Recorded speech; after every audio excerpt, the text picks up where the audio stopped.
Good evening. Good evening. It is 6:30 and I'm going to get us started because we have somewhat of a long agenda. So let me give you some housekeeping rules. And that is that everybody knows where the restrooms are. You're not in school. Just you can come and go. It's fine. It's fine. Alan Borges, our city attorney, is going to be doing the majority of the meeting tonight, but there was an agenda. Who still needs a handout? There were 3 handouts for the 3 different kinds of training. Okay. They are making extra copies, and as soon as they come back in, we'll somehow interrupt Alan and make sure that everybody has a copy. You guys all should have gotten the agenda, and one of the first things we have to do is call folks to order. Because we have so many different boards here tonight. Man, y'all are going to be a tough crowd. I can tell already. So the way this is going to work is we'll go to the first board. There'll be an alphabetical order. We're going to call your name and we're going to ask you to stand up. You're going to get an opportunity to meet your neighbors today. And that will allow the city secretary to give you credit for having received the mandatory training. The chief will be keeping track of who leaves after they have been marked present. That's just a part of it. We are recording this. We are not transmitting this. So the reason that we are recording it is although folks can take the Open Meetings Act and the Open Records Act training online with the Attorney General, this is the only time you're going to be able to get City of Bastrop ethics training. So folks that are on a board that were not able to be here tonight will have an opportunity to view the video and get the ethics training. I think it is extremely important that we are all hearing the same thing at the same time because that still won't keep us from having different interpretations of what we hear this evening. But hopefully if we have something that we can pull back to, that will help with that. So I'm hoping that we don't go till 9 o'clock. I promise you I am going to be extremely short and sweet, but we've got some really important information to go over. So let's get started. The first board, she doesn't have the clicker, which means I do. That doesn't work. I got no clicky. Then why do I do this? Okay. Marlene Outlaw. There she, and you have to remain standing for your board. Sorry. Matt Hart, I am so sorry, Tracy. Matt Hart has resigned and is no longer on this board. Andrea Hashke. See, y'all all sit together in your little groups. That makes me smile. Diana Yens. No, Diana. Ed Scarnulis. Dick Smith in the back. And Billy Moore. So, you are a quorum, and who's your president right now? Okay, can someone say you're calling your board to order? Okay, there you are. Mr. Skarnulis has called BAIPP to order. Let's give him a round of applause. Next board. Okay, EDC, I'm here. Jeff, there he is. Sam, also known as Captain Fitness, Kevin Plunkett, Ron Spencer, Pat Crawford, I didn't see Pat, and Catherine Nash. I saw Catherine. I love that you guys sit in your groups. Okay, Tracy, you got it? Okay, and Catherine, you want to call us to order? All righty, great job. We're not doing applause. There's 13 boards. We got to keep going.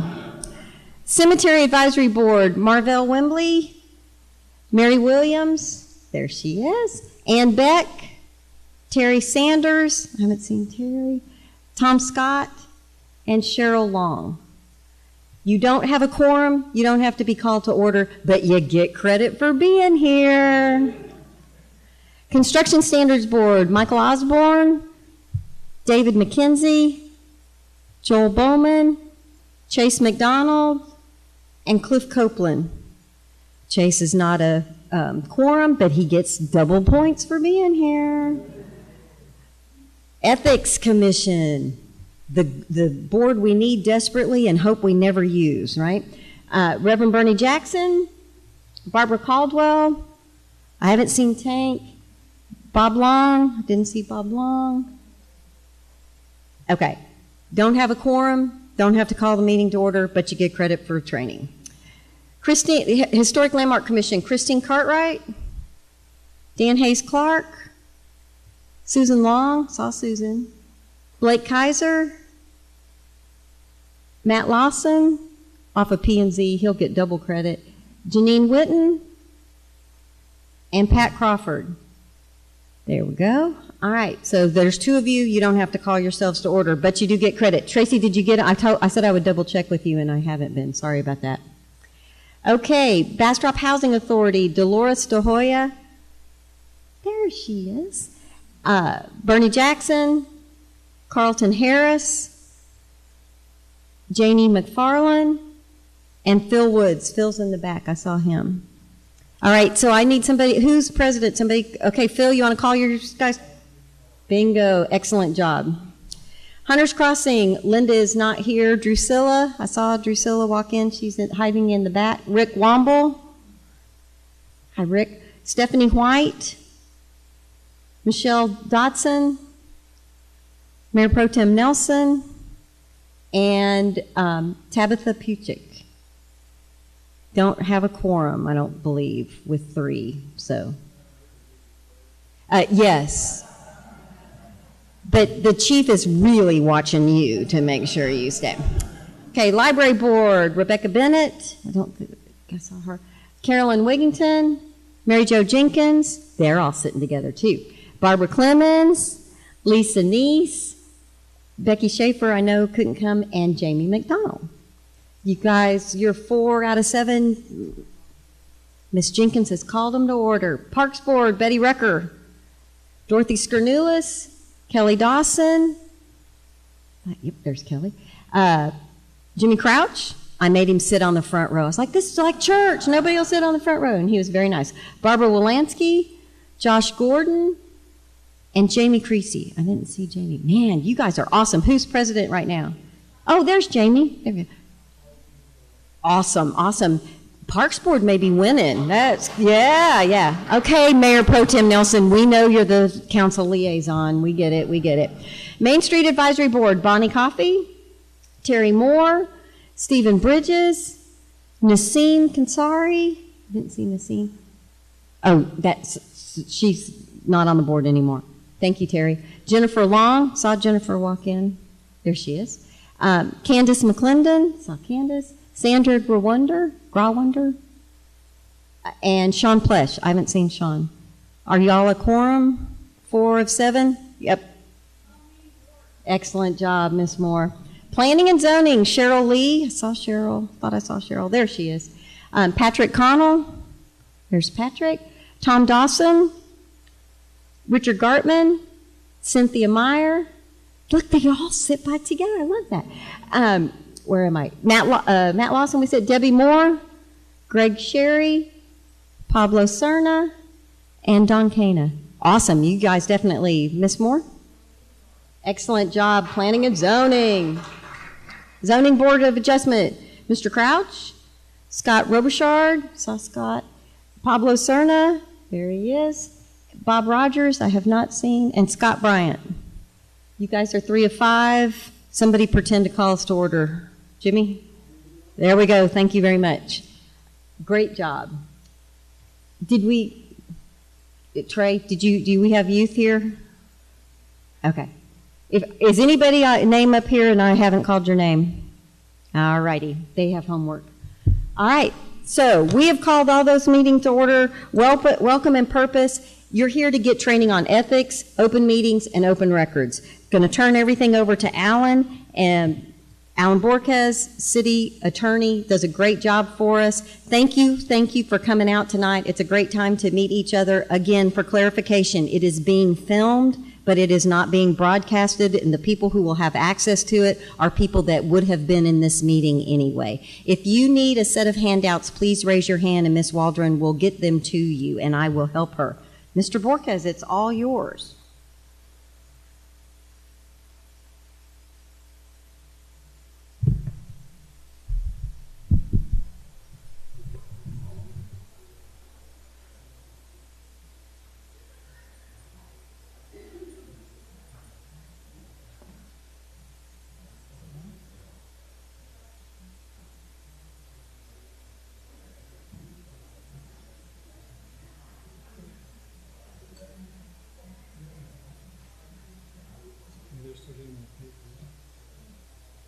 See, it's on the orange.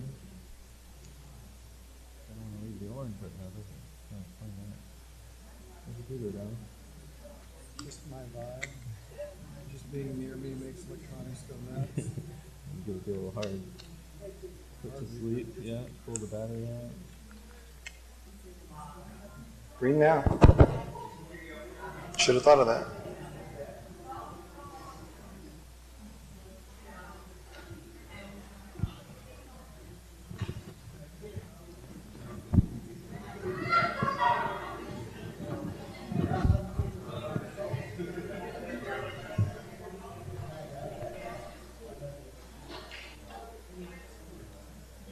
Okay, y'all ready to go? Enough people got their handouts? I'm not going to embarrass the young Boy Scout that we have in the room, but I am going to call him out. As one Eagle Scout to another Scout, glad you're here. And of course, as an overgrown Eagle Scout, of course I'm going to talk about ethics. How could that not be the first thing that we cover? For a lot of you, I have not yet gotten a chance to work with you. My name's Alan Borquez. If you speak Spanish, it's Bojorquez, but most folks can't do that. So we just say Borquez. And I'm city attorney for Bastrop, and I've had that title for just over a year. And I've helped lots of boards and commissions over the 25 years I've been in municipal government. It's all I've ever done is represent cities. And Bastrop is one of those communities that has a very active, healthy cadre of volunteer citizens who help make things happen. And I hope that you're here to learn about ethics because you want to take action that helps increase the public's trust of what goes on here at City Hall. No, you're just here because it's required, right? It's mandatory to hold that very prestigious position that you have.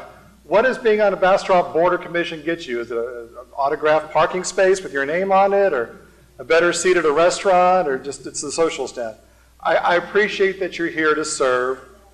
I appreciate that you're here to serve and the work that you do. All of these boards and commissions matter. But the City Council has adopted a code of ethics that applies to some of you, but not all of you.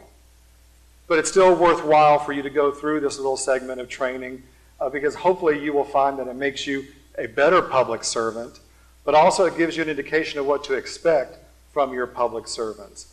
And it's a very abbreviated agenda tonight. This could be a 4-hour session. I'm supposed to do it in 30. We will rock on.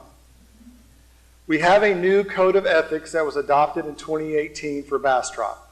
And the first thing you need to care about whenever you look at any rule is who does it apply to? Well, it applies to city officials, department directors, those being the city manager, city attorney, and the municipal court judges. It does not apply to other city employees or department heads because we're in a home rule city with the city manager form of government, which means what those people do and their conduct falls solely under the purview of the city manager. That's legally the type of system the voters of Bastrop have adopted. So for folks like the judges, the manager, and me, the city attorney, we report to the city council, therefore we're covered by the code of ethics. The city council is covered by the code of ethics. It also applies to members of P&Z, the Zoning Board of Adjustment, and Bastrop EDC's Board of Directors. So for those of you on the parks boards and other groups, these rules don't necessarily apply to you in terms of if you violate one of these prohibitions, an ethics complaint can be filed against you, triggering jurisdiction of the Board of Ethics. But we still expect you to comply with these things. We're still looking forward to you being good ambassadors of City Hall, good representatives of the public, and these are good rules to live by. And I would think that any board or commission member who repeatedly steps outside these boundaries is going to be kind of assessed when it comes time to see, are you someone we want to reappoint or not? Who else is covered? Vendors, to an extent. Those who contract to provide goods or services to the city are also covered by this, particularly when it comes to the limitations on gifts that they can give to city officials.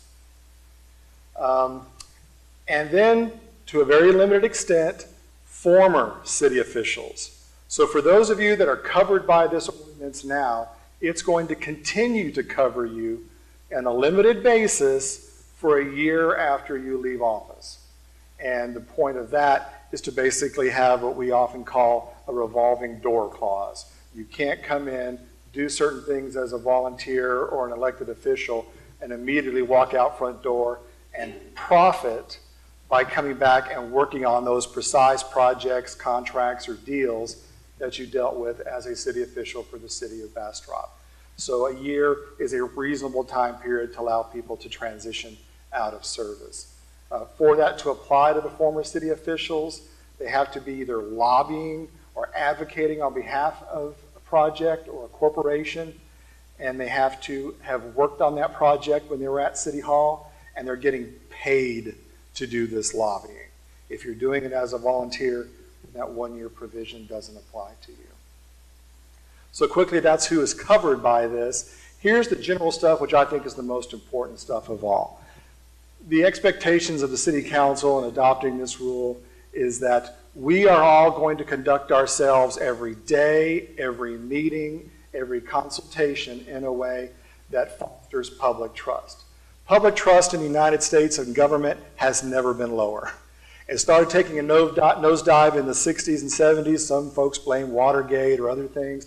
But all the stats you look at, if you look at the Pew Research Center and those sorts of things, it's been on a steady decline since the 60s. No adoption of ethics rules, no adoption of stricter punishment has resulted in an increase in the public's trust of government officials.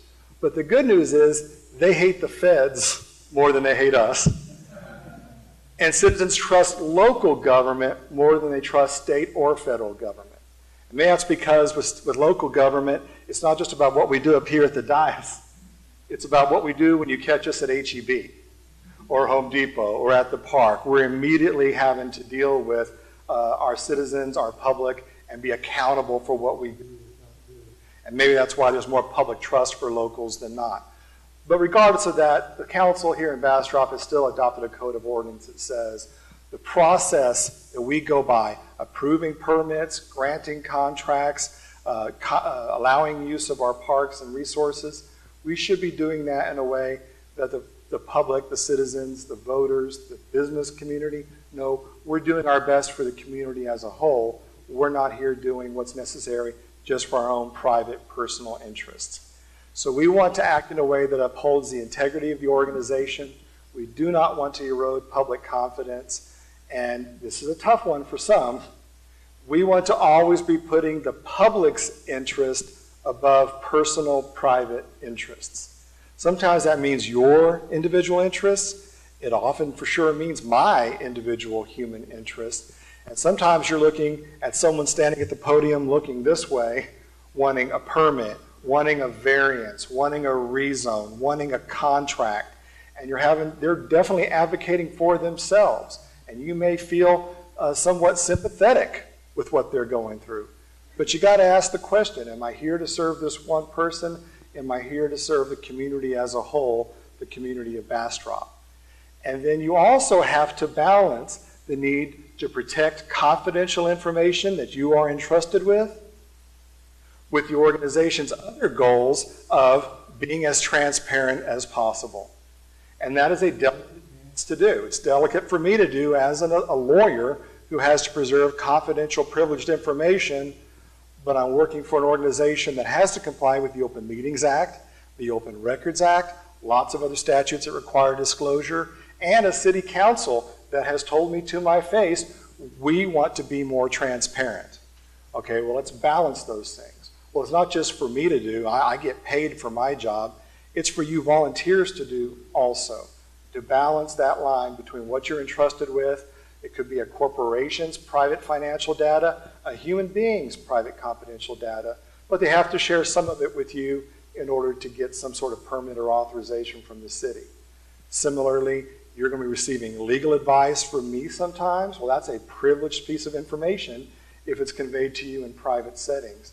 And so dealing with that juggling act is part of the difficulty and part of the joy of being a public servant, and our ethics code requires that you do those things. What are the rules? There's more than I can cover in 30 minutes. So the code is online. I do suggest that you take a look at it from time to time, but here are some of the highlights. We do define conflict of interest. And one thing to be proud of in Bastrop is that the council chose to define conflict of interest a lot more strictly than the state of Texas has defined it. Because there is a conflict of interest rule that applies to all city officials as it is. But the thresholds are pretty low.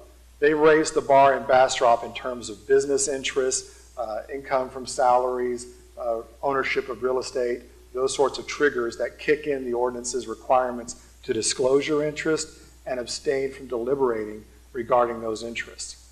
There are limits on gifts that are more strict than state law. $50 is common to say a gift cannot exceed $50. Bastrop said, yeah, okay, and we're capping all gifts at $200 a year. That's not state law, so it's another example of going beyond it. There are limitations on your ability, if you're covered by this ordinance, to represent others before any board or commission with the city of Bastrop. So you're making a choice. There's been court cases on this. It's out of San Marcos where a lawyer, it's always a lawyer, isn't it? A lawyer was chair of planning and zoning, and San Marcos's ethics ordinance says you can't be on our board of commission and represent somebody else before the city. Being a lawyer, he broke that rule. What did they do? They quietly removed him from P&Z and replaced him. Well, he understood, he read the rule, he took his licks, right? No, of course not. He sued the city of San Marcos. It went all the way up to the Court of Appeals in San Antonio, and the Court of Appeals upheld the city's ethics ordinance. It says you're not required to serve on a board or commission, but if you choose to do so, you are agreeing to abide by reasonable rules and limitations on that service, and San Marcos had a good reason for doing that. They didn't want the chair of P&Z to be seen as a power broker and be able to sell that influence to private parties and cash in while still serving at City Hall.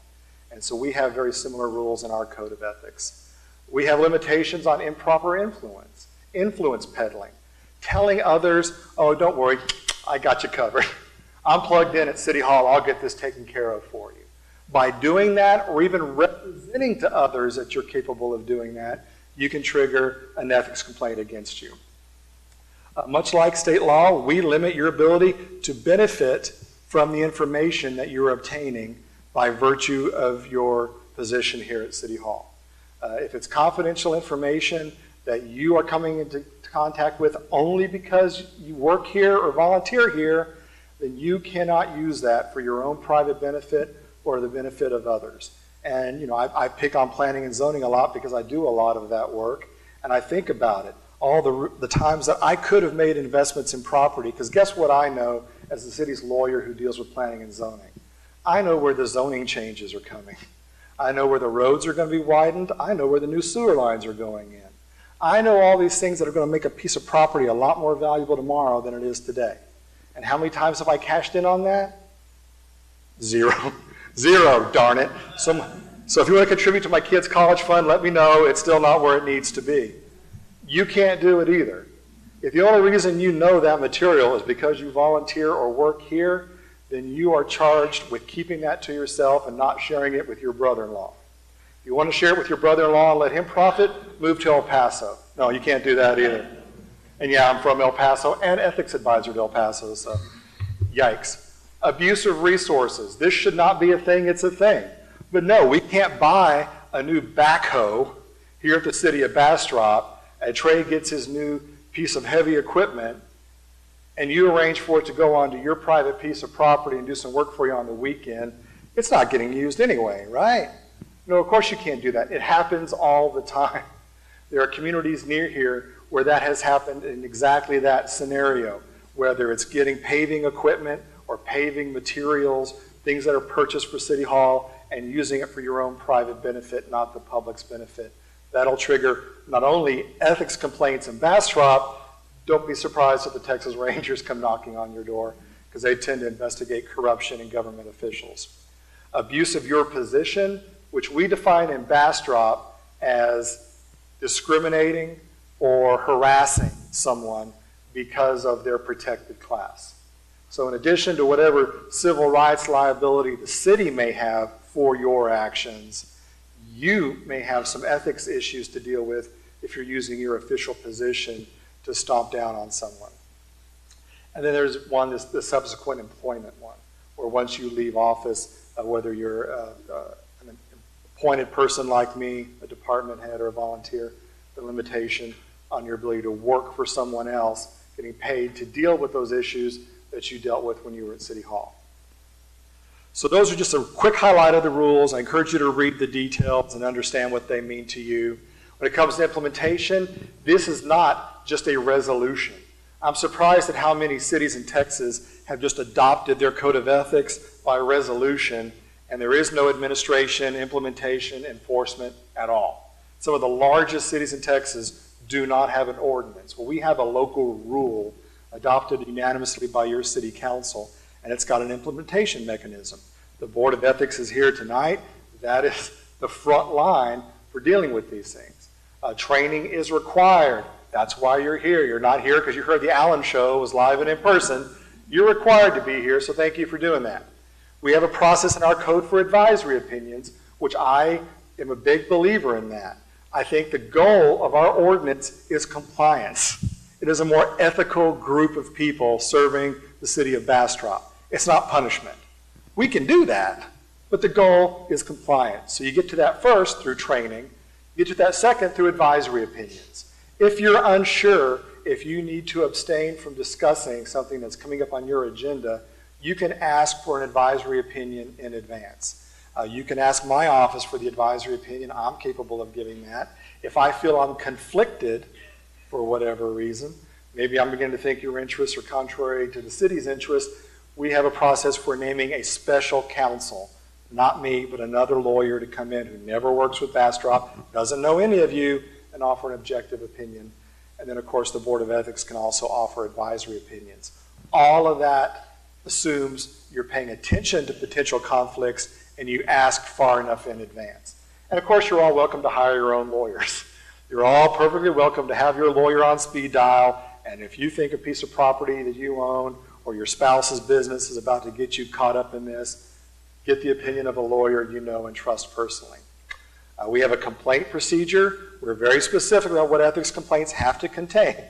Don't be thinking you can just throw out an accusation and you're going to trigger the wheels of justice in Bastrop. You've got to actually fill out this form and provide the information that's required.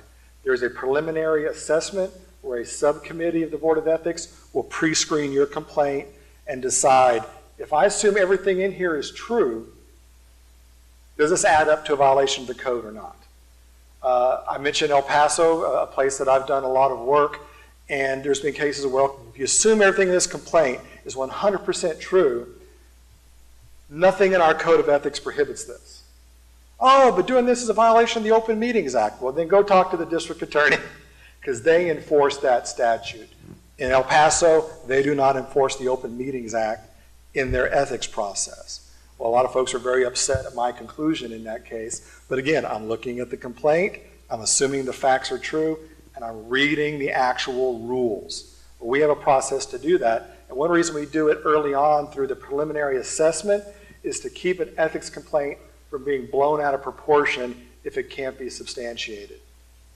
If what's being accused of could arguably bad behavior, but doesn't add up to an ethics complaint. So why have our Board of Ethics and our staff working on something? Why fuel the media's frenzy when it comes to ethics allegations if we don't actually think there's a reason to go forward? Why? Because our code also tries to balance not only our desire for ethical behavior, we don't want to defame someone.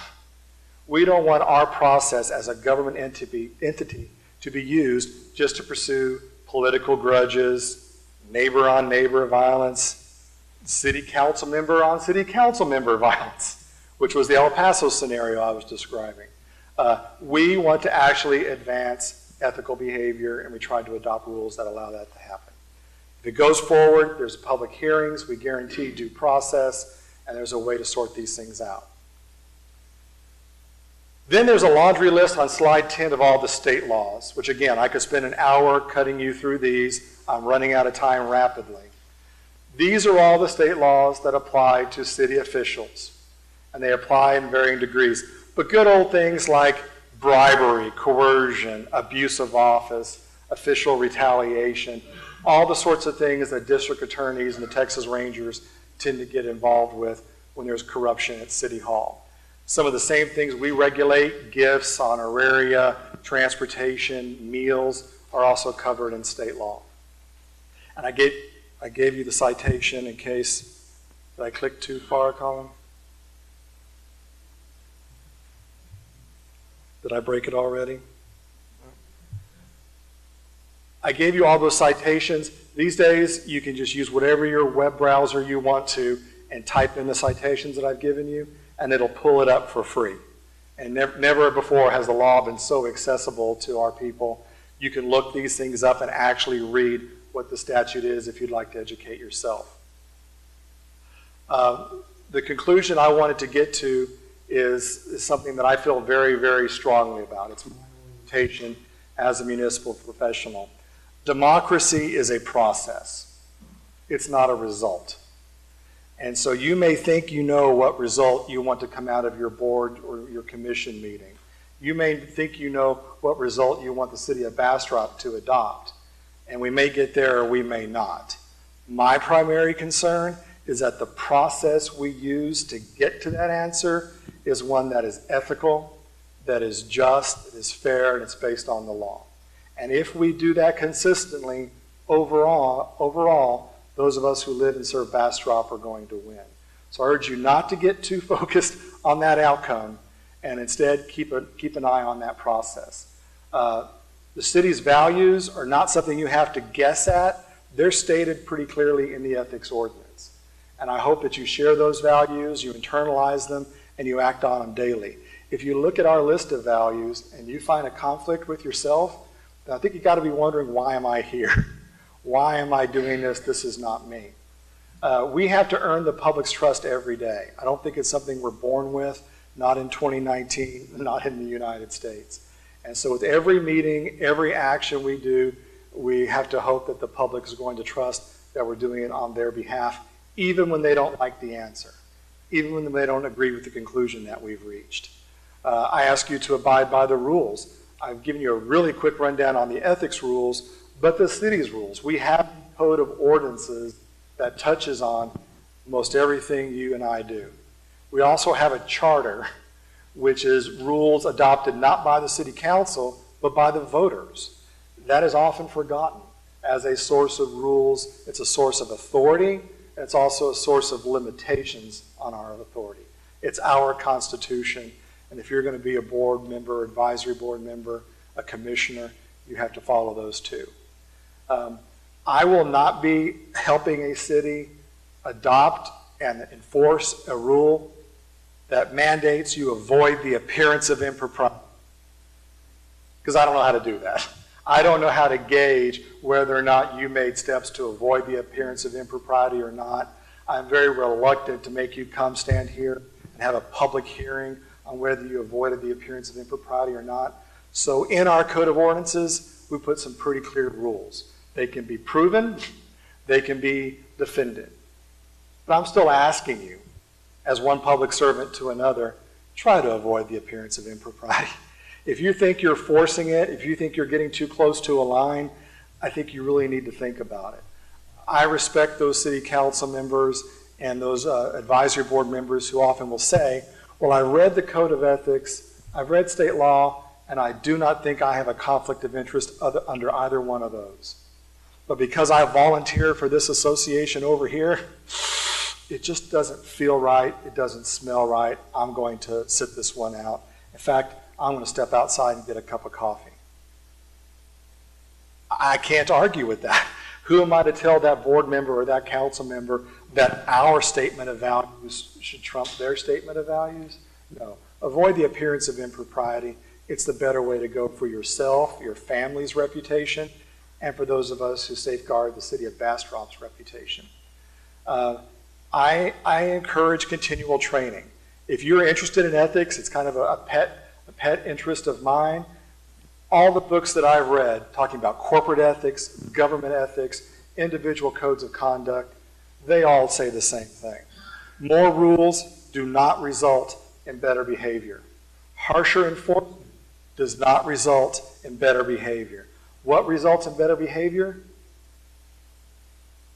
this tonight, having conversations about ethics, having training sessions, thinking about scenarios that you come across and what would you do and what's the right thing to do, and what would you want the government to do to you if you were on the opposite end of this equation. In my law firm in Austin, where we're city attorney for several cities, we often get together and bounce these things off of each other. We know what the state bar rules say about ethics. We read the ethics opinions, but scenarios come up at least once a week. And we bounce it off of each other to make sure as a firm we're clear this is the right thing to do for the client and not just for the firm or for the individual lawyer. Well, I suggest you do that too. I suggest you have those couple of people you turn to. If you don't already, find them that you can pick up the phone and call and say, I'm wrestling with this issue, whether to tell someone, whether to disclose it, whether to abstain, whether to avoid the meeting altogether, and talk about that. And just going through that process of conversing is likely to yield better conduct. And then the last little tidbit I give you, every audience I speak to, assume that all shall be known. I used to walk through life thinking someday my mom is going to find out. And that was the first code of ethics I ever had. It was called Betty's Law. And it was simple. Thou shalt not embarrass me in public. And she was about this tall, and she had 7 children, and she was fierce. And then when she passed on a couple years ago, I changed it to Kylie's rule. Kylie's my 12-year-old. She's also this tall. And it's that someday she's going to learn everything her old man did. And is she going to look at me that way? Or is she going to still look at me with some pride and be glad to have the same last name?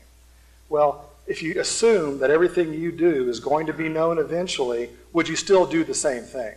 And in the age of social media, the internet, where our mistakes live on the internet forever and can be found by anyone, it probably is going to be known. Someone's going to rat you out, and they're going to do it on Facebook.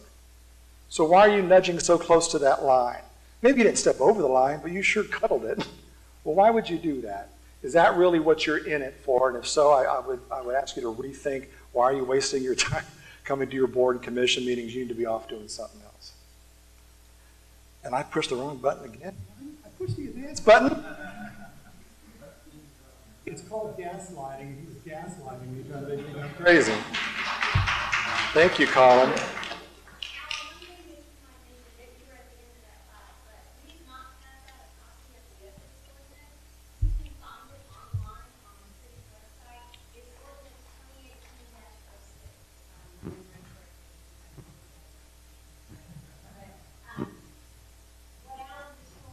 The open meetings one, that's the next on the agenda. And frankly, this is heavier.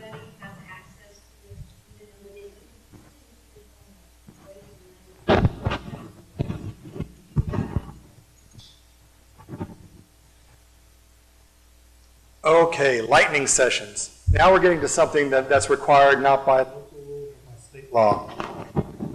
It comes and it goes.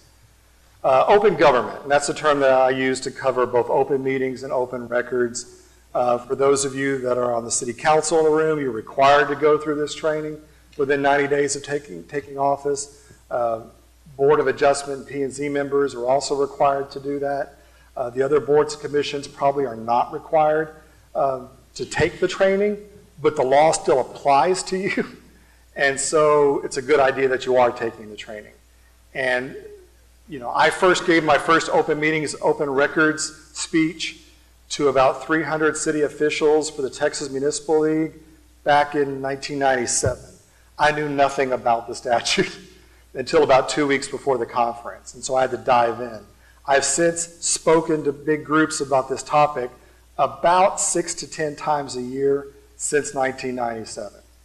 And it's always changing, it's always evolving, it never gets easier.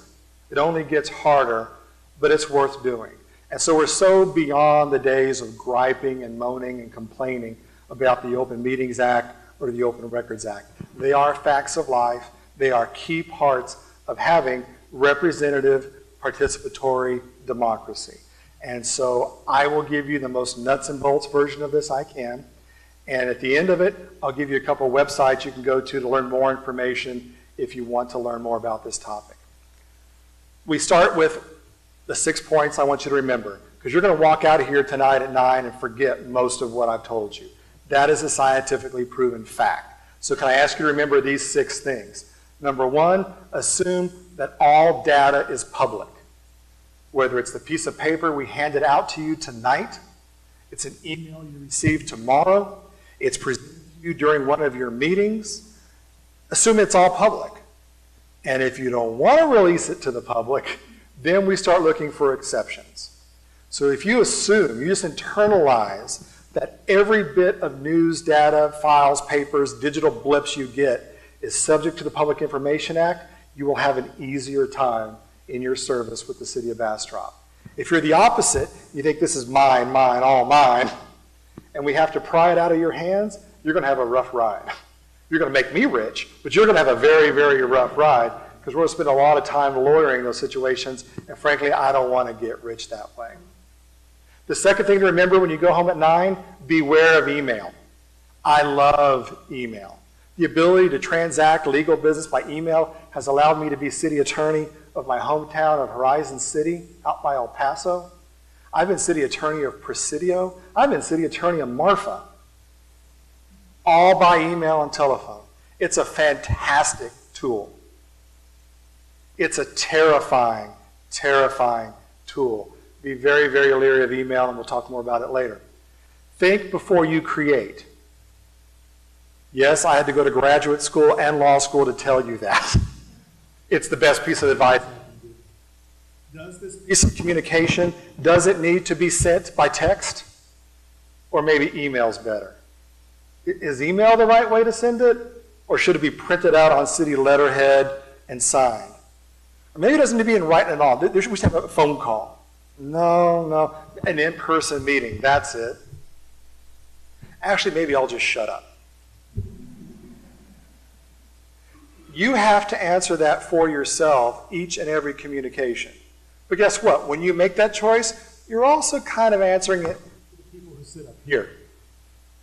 Because the city of Bastrop is responsible for those phone calls, those emails, those text messages, those memos, those letters. And we may have to have a duty to own it and retain it and keep it in storage for a while. We may have a duty to provide it to somebody when they ask for it. And it may be your worst enemy. Think before you create it, because once you think about how it's going to have a life cycle, who all is going to see it, that might help you understand the best way to communicate those words. The next thing, know your city's policies about records retention and the Public Information Act. Anne Franklin is our city secretary, and she's the #1 in custodian of records, and she has her own process and procedures for dealing with those. I think it's working, yeah? Okay. Next, assume all gatherings are meetings, and that's in quotations because it's a defined term under the statute. If you assume that every time you get together with your board or commission, it's a meeting, therefore you have to follow the Open Meetings Act, you will have an easier time serving City Hall. But if instead you think, no, we can get together on our own, we only have to have meetings and invite the public on certain situations. If that's your orientation, you're going to find this to be rough duty. You really, truly are. But instead, if you approach these conversations as being things that you are welcoming, having public notice in advance, letting the public come watch and listen, and keeping a record of what was done, well, then this will be a lot easier for you, and you'll be a happier, healthier person when your service is over. And finally, when you leave at 6, remember email. Has that come up already? Dang right, and it's in red this time. Be leery of email. We are generating a lot of it. And I'm not sure how much thought we're putting into it. And we are all, at City Hall, responsible for it, which means I get paid darn good taxpayer dollars when you write something stupid and start passing it around to your friends, your neighbors, to people here at City Hall. And we have to provide that to somebody who might be looking for a way to sue us and get a whole lot more taxpayer dollars out of the city of Bastrop. That's how I look at email. Every time I hit send, I think, is this worth losing my job over? Is this worth getting my city sued over?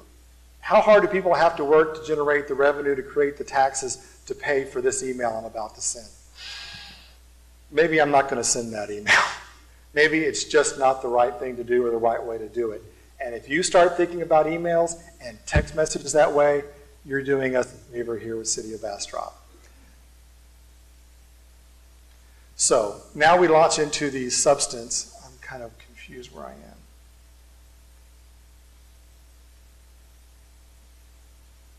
Are you able to just take me back to the beginning? I don't understand this clicker, and I apologize for the confusion. So we start with open records. When I started the profession, it was called the Open Records Act. It changed to the Public Information Act. And there's a reason. They used to think records were this. They were binders. They were pieces of paper. They were books that sat on a shelf. That's not what it's about anymore. Now it's about digital blips. Doesn't matter if it's video. Doesn't matter if it's audio. It doesn't really matter the means that you chose to communicate that information. It is all covered, no matter what the format.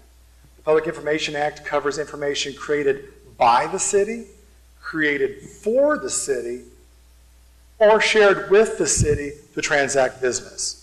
So if you're in economic development, you receive all sorts of what I would probably consider to be trade secrets, sensitive financial information, things that the company's competitors would not want others to get. Sometimes, because we do have police and we have fire, we have health information. For sure, our finance and HR departments have all sorts of information about people's investments. So there's lots of confidential data floating around here. It doesn't necessarily matter what the source of it is. It matters is, did it cross through City Hall to conduct business? If so, it's subject to the Public Information Act, and we have to treat it accordingly. Beware of email. Are y'all getting the gist that this matters to me? Riddle me this. Why do we, and I'll throw myself into the collective we, why do we jot something down in an email, on our phone even, and if you're like me, you're doing this because you can't read it, and hit send? And we just transmitted something that we would never, ever, ever print onto city letterhead, pull out a pen and sign, hunt for a stamp or a postage meter, and mail it to someone. Why do we do one level of formality when it comes to the U.S. Postal Service and another when it comes to texting or email or social media posts? Why the difference? Seriously, I'm dying for an answer. What's the difference? It's easy? What's that? You think it's anonymous? What else? All I hear is murmur, murmur, murmur. Convenient? Reactive? Faster? It's still the same Public Information Act. It still applies. It still applies. And I think about, we haven't had the case here in Texas, but Washington State's act looks almost exactly like ours. And in Washington State, City Council's approval of a development project was voided by a court 2 years later. Can you imagine being the developer, the property owner, the employees of that company? When their development approvals were voided 2 years later, what did the City Council do wrong? Nothing. But they voted on something as required by law after Planning and Zoning voted on it. And before Planning and Zoning had voted on it, they all were emailing each other behind the scenes. And by the time they showed up at their P&Z meeting, they'd already worked out a consensus position. They knew how the vote was going to go. It was just a formality. And that violation of the Washington State Public Information Act led a judge to void the entire thing. Can you imagine the litigation costs alone on the city's side? So now how important is that email you were thinking about sending? Do you really need to send it? And I would encourage you to think twice about it. And I use email a lot. I'm pretty smart on how I use it. The other thing about email, how many of you have ever been in court looking up at a big monitor like this with a judge and a jury and lawyers who hate your guts reading an email you wrote 5 years ago? Raise your hand. My brother. We need to go get a beer after this. It's terrible. Yes, it happened to me. But the beauty is, as angry as I was looking at an email I wrote, I stood by it. I stood by every dang word. 5 years later. Will you? Are you prepared to stand by every word in those emails that you're sending when it gets hauled into court?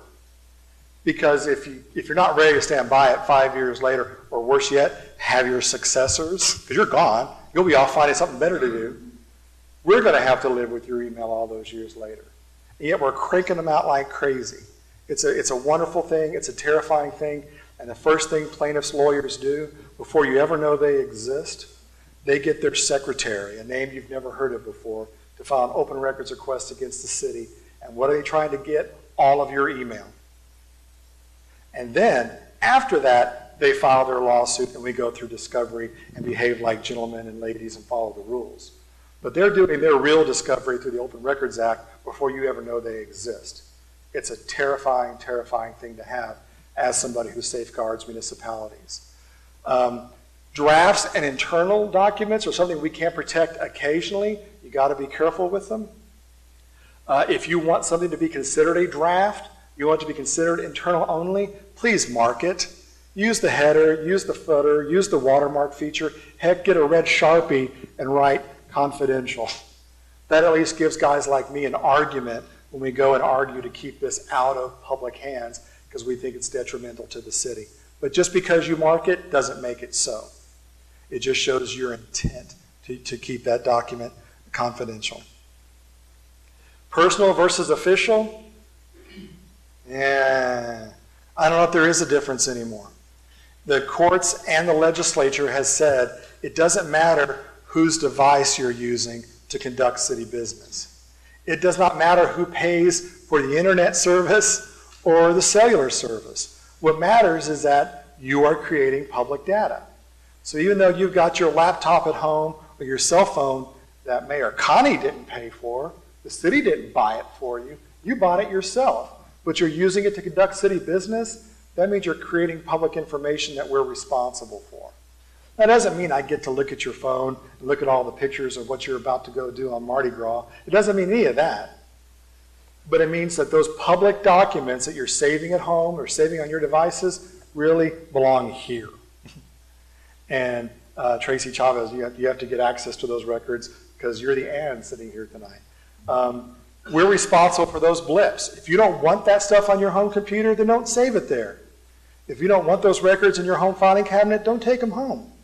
But if you do, you're responsible, and you have to help us comply with the Open Records Act when we have to either give the information to someone outside or go to the Attorney General's office and fight about whether we have to give information to someone outside. So when it comes to official and personal, the lines are blurred, and I just suggest there's certain things you don't do. And I don't have any of my clients' business on any personal devices of mine. They're on my law firm's devices, but not on my personal laptop. And you're not going to find anything on my cell phone because I don't text regarding city business. I just don't do it. The only time I text regarding city business is to say, I'll be there in 30 minutes, or, hey, city manager, I just sent you an email. That's it. Because email is easier to track and keep up with than texting is, and so I've just learned to try to discipline myself, and I very, very seldom break those rules. One of my favorite examples, and I like mentioning this story, it's a City of Dripping Springs story where my firm has also been city attorney a long time. We walk out of a council meeting, it was very contentious. A local property owner wanted to have their business establishment get a special use permit to allow them to expand, and everyone loved this idea. Everyone loved the idea except for the neighbors. The neighbors hated this idea. So it went back and forth, and in the end there was not the votes for the special use permit. And we walk outside, it's late at night, it's dark, it's cold, and as I'm heading to my truck, the mayor pro tem gets in my face with his cell phone. Hey, Mr. City Attorney, what do you expect me to do about this? What do you expect me to do about this? I don't know, what is it? Well, it's a text message from the property owner, furious that the city council did not approve the SUP. What do you expect me to do about it, Mr. City Attorney? I looked at his phone, turned it off, and handed it back to him. That's what I expected him to do. What makes you think you have to respond to a text message? What makes you think you have to respond to an email? I've told city council members you can ignore email. Now, is there a political issue or someone will get mad at you when they see you at the HEB? Well, maybe. But the law doesn't require you to do it, so why are you doing it?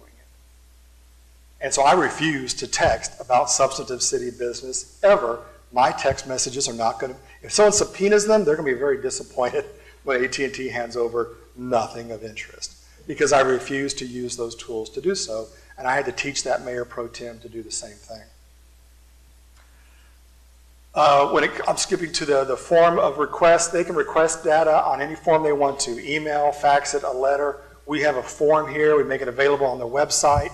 But we do require certain information they have to give us to process their open records request. Why they want the data is irrelevant. In fact, it's a violation of the statute for us to even ask them what they're asking for the data for. And so, you know, when one of my clients, this one was Westlake Hills, city of Westlake Hills, where we work. A lawyer from south of San Antonio filed the biggest open records request in city history. Every ordinance, every report, every memo, every letter, every contract for the previous 20 years. Huge request, took months and months to comply with, cost thousands of dollars. We think it was a fishing expedition, politically based. We don't know, and we couldn't ask. And after having to bring in extra help, hire temp workers to come in and gather copies of all this stuff, we never heard from them again. No idea what they're looking for. Was it harassment? I don't know.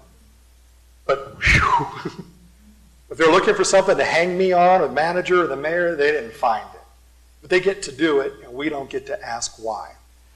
We can ask them to clarify what they're looking for, to narrow it down. Most of the time, that's very helpful. We'll ask for any and all information regarding, I can get back and say, well, if we give you what we think you're looking for, it's going to take us 6 months to comply and cost you $20,000. Oh, no, I just want this thing. Oh. That will be ready in 30 minutes. Come by and pick that up. We're not even going to charge you for it. And so we can ask them to clarify, and maybe they will, maybe they won't. We have to treat all requests uniformly. Yes.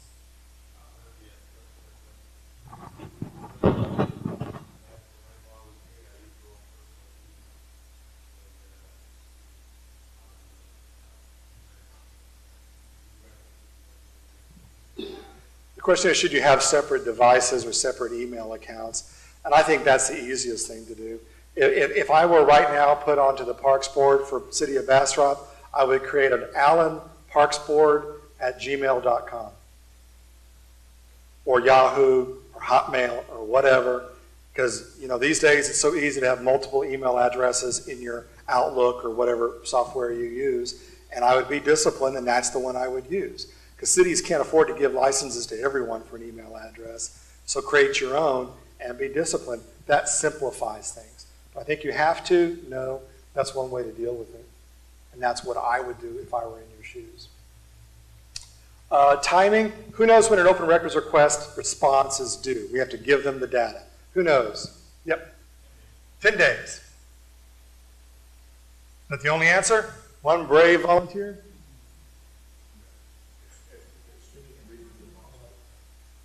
The statute says within 10 days we have to give them the data or tell them when they can expect to receive the data or go to the Texas Attorney General's office for clarification whether we have to provide the data. But we do have to do something within 10 business days, which is why it's best if it's controversial, complicated, implicates legal interest, it's better that the city attorney not receive it on the 9th day.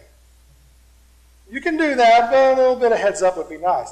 But how can I get it if our city secretary doesn't even know the data exists? So how quickly you let the city know the data exists and they evaluate whether we can release it or not release it is very important in terms of timing. We can charge for our copies. The cost has not gone up in the history of the statute. No one's making money on open records requests. We can charge deposits for certain voluminous amounts of information. That doesn't begin to defer the cost of a request. It doesn't matter what format they want it in. If we have the ability to give it to them in that format, we have to give it to them in that format. So if they want it electronically, and we can convey it electronically, then we have to do that. When it comes to repetitious requests, If they've asked for the exact same data and we've given it to them before, we can tell them, we gave it to you back in November, we're done. That requires us to track how we handle the data very closely. And when it comes to paper harassment, there's not much we can do.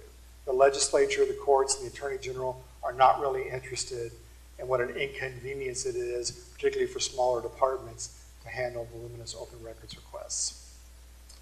If you think you have to withhold data, or you want to withhold data, or you're not sure and don't want to make a mistake, you have to go to the Texas Attorney General's office and seek an opinion from them. The only way to appeal an AG decision is to sue the Attorney General of Texas. There are no internal reconsiderations, which is bizarre to me and contrary to everything I know and advise clients about. You have to notify the requester you're going to the AG. They get a chance to chime in and argue on behalf of their request to get the data. And when it comes to disclosures, we cannot selectively disclose data. We can't just give it to our favorite newspaper and not give it to the other newspaper. Once it's out in the public, it's out in the public, and there's not much we can do about it. There are lots of exceptions. I can't cover them all tonight. Here are the big ones. Confidential and privileged, which is why if it comes from my office, it's always marked confidential and privileged if I want you to withhold it from release. Is it regarding real estate, buying or selling? Is it regarding economic development? And disclosing it would blow the deal. Is it regarding security measures at City Hall or any city facilities? Anything involving victims of crime, medical information, or juveniles, you want to scrutinize very, very closely.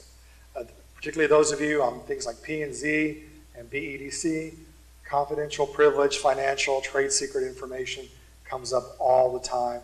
And we may not care whether it gets released or not, but we don't want the folks who gave us the information to sue us for releasing their data, so we go through this process. And then there's such a thing as agency memoranda, documents created behind the scenes to advise a legislative body, such as a city council, on what they should do about an upcoming vote on a legislative issue. So memos in favor of rezoning, memos against rezoning are big examples. We can argue to withhold those from the public until the council makes a decision. But once the council votes, all that data comes forward and is in the public domain. So if it's protected, it's only for a short period of time. If you don't go to the AG, there's a presumption that the data you have that's responsive to the request is public information. And that's a very difficult presumption to overcome. There are civil and criminal penalties. It's definitely a darned if you do, darned if you don't kind of statute. The city can be sued for releasing data it should not have, and can be sued for not releasing data it should have. So it's a very, very careful process that we go through in making these decisions. I've suggested you think before you create, and that's definitely something that I think warrants repeating. It gives me that moment of pause. How many of you write that email that you feel really good about? This is a zinger, boy.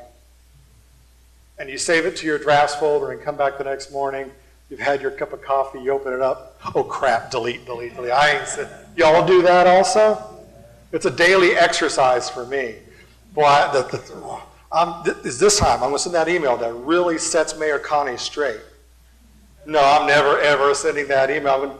That's not a bad practice. Get it out of your system, get it on paper. That's the English major in me. Write it down, of course write it down. Then crumple it up and throw it away. Feel better? You certainly make me feel better. If it's privileged, if it's confidential, please help me. Help me help you. And guard that privileged confidential information. It was so embarrassing to me as a much younger and less gray lawyer, very first city attorney in Wimberley. Wimberley wasn't even a city until the year 2000. They incorporated and hired me. I was so proud to be their first ever city attorney. Controversial piece of property. A doctor had invested and wanted to build his mansion on a hill, which is great for the doctor, not so great for everybody in the valley who grew up looking at that hill. So we have our controversial P&Z meeting where I've gone through and looked at grandfathering and vested rights and put some really good lawyering into a memo addressed to the P&Z and marked confidential privilege on the law firm letterhead. I drive out to Wimberley and I walk into the P&Z chamber, and what do I see? Copies of my memo on every chair in the audience. Oh heck, don't worry, it was easy. It was over on the sign-in table next to the agendas. And over in the corner is the doctor and his Houston lawyer reading my confidential privilege memo that starts off with confidential privilege memo. Genie has exited the bottle, right? Painful lesson for me as a lawyer to really try to work hard to help my clients protect themselves by not just discarding confidential privileged information and leaving it laying around. Therefore, we trust you to do that also. Cool. You good with records? Because now we've hit the mark to transition to meetings. Except for email and text messaging, which affect you in the open records categories, this is the part that's going to affect you the most, because this gets to the crux of you being able to actually conduct business. The state of Texas has a long body of case law that says that governing body meetings are how governments function. We're supposed to function through meetings. And the case law also says meetings are for the governing bodies. So many times tonight I'll mention the other people that are in the room. Audience members, staff members, media, applicants, opponents, special interest groups. They're all part of this great dynamic. But the meetings are for the board members. Commission meetings are for the commissioners first and foremost. And the Open Meetings Act underscores that point. What is a meeting? Y'all think you know, don't you? Can you have a meeting over at Gracie's? Maybe. Maybe you have a quorum. I'll simplify the statute for you. It's 5 things. A quorum, a meeting is a gathering. Well, heck, we got a gathering here, don't we? Of a governing body. We got a few. There's a quorum. I know we got quorums here. We had roll call. Where someone's talking. I'm talking about business. Business that governing body has jurisdiction over. A gathering of a governing body where there's a quorum, someone's talking about business. If you have those 5 things, you've done a meeting. What does that mean? That the Open Meetings Act applies. And I'll tell you the basics of that before we're through. But if you have those 5 things, you've got a meeting. If you're missing one of those 5 things, maybe you don't have a meeting. I don't think you do. There's a couple court cases and AG opinions that are kind of exceptions. But if you're missing one of those 5 things, you're good. So can you have a gathering of the city council where they're talking about the Dallas Cowboys? Of course you can. Unless you are the city council of Arlington, Dallas, or Frisco. Arlington used its power of eminent domain back when you could to scrape some little old houses off the earth and allow Jones to drop that stadium right in the middle. They've got a skybox reserved solely for the city council on the 50-yard line. Did y'all know that? You're wishing you were mayor of Arlington now, don't you? Uh-huh. So, of course, the council can get together at the mayor's house every Sunday and have brunch and not comply with the Open Meetings Act. It's happened. City Council of Irving did that. The DA investigated. Read about it in the Dallas Morning News. And the DA did not pursue charges, even though there was a quorum of the City Council of Irving at the mayor's house on a Sunday with no agenda, no minutes, no public.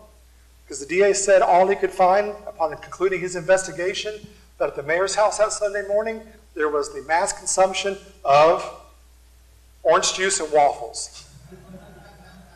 I'm a pancakes and coffee guy, but no, the article said orange juice and waffles. There was no evidence that the city council discussed city business at brunch that day. Who turned them in? Who complained to the DA? The council member who was not invited to brunch. Absolutely. So think about those 5 prongs. If you're missing one, I don't think the statute applies. Unless you're purposefully avoiding a quorum so to build up a consensus outside of a meeting. If you're purposefully doing that, then you violate the Open Meetings Act. Section 143, people call it a walking quorum, a daisy chain. I think it's hogwash. County judge of Montgomery County was indicted for doing that exact thing. I spoke in his favor, saying that that statute's unconstitutional. The judge agreed and dismissed the charges. Later, the Court of Appeals reinstated the charges. It all pled out and settled. But you don't want to meet in groups of less than a quorum. You two talk together, and then you talk to this one, and you talk to this one, and you text this one. If you've done that, and you've come up with your consensus, your opinions, then you've reduced the meeting to a mere stage production. It's theater. It's not government. If you do that, you run the risk of being investigated and charged with a crime, which is no place to be. So be aware of what a meeting is. If you don't have a meeting, then you're not worrying about it. Of course you can still be friends. Of course you can still socialize. Heck, we didn't have to post an agenda for today because we're not here discussing City of Bastrop business. We're conducting training, which is an exception under the statute. Social events are an exception under the statute, so long as any discussion of city business is purely incidental.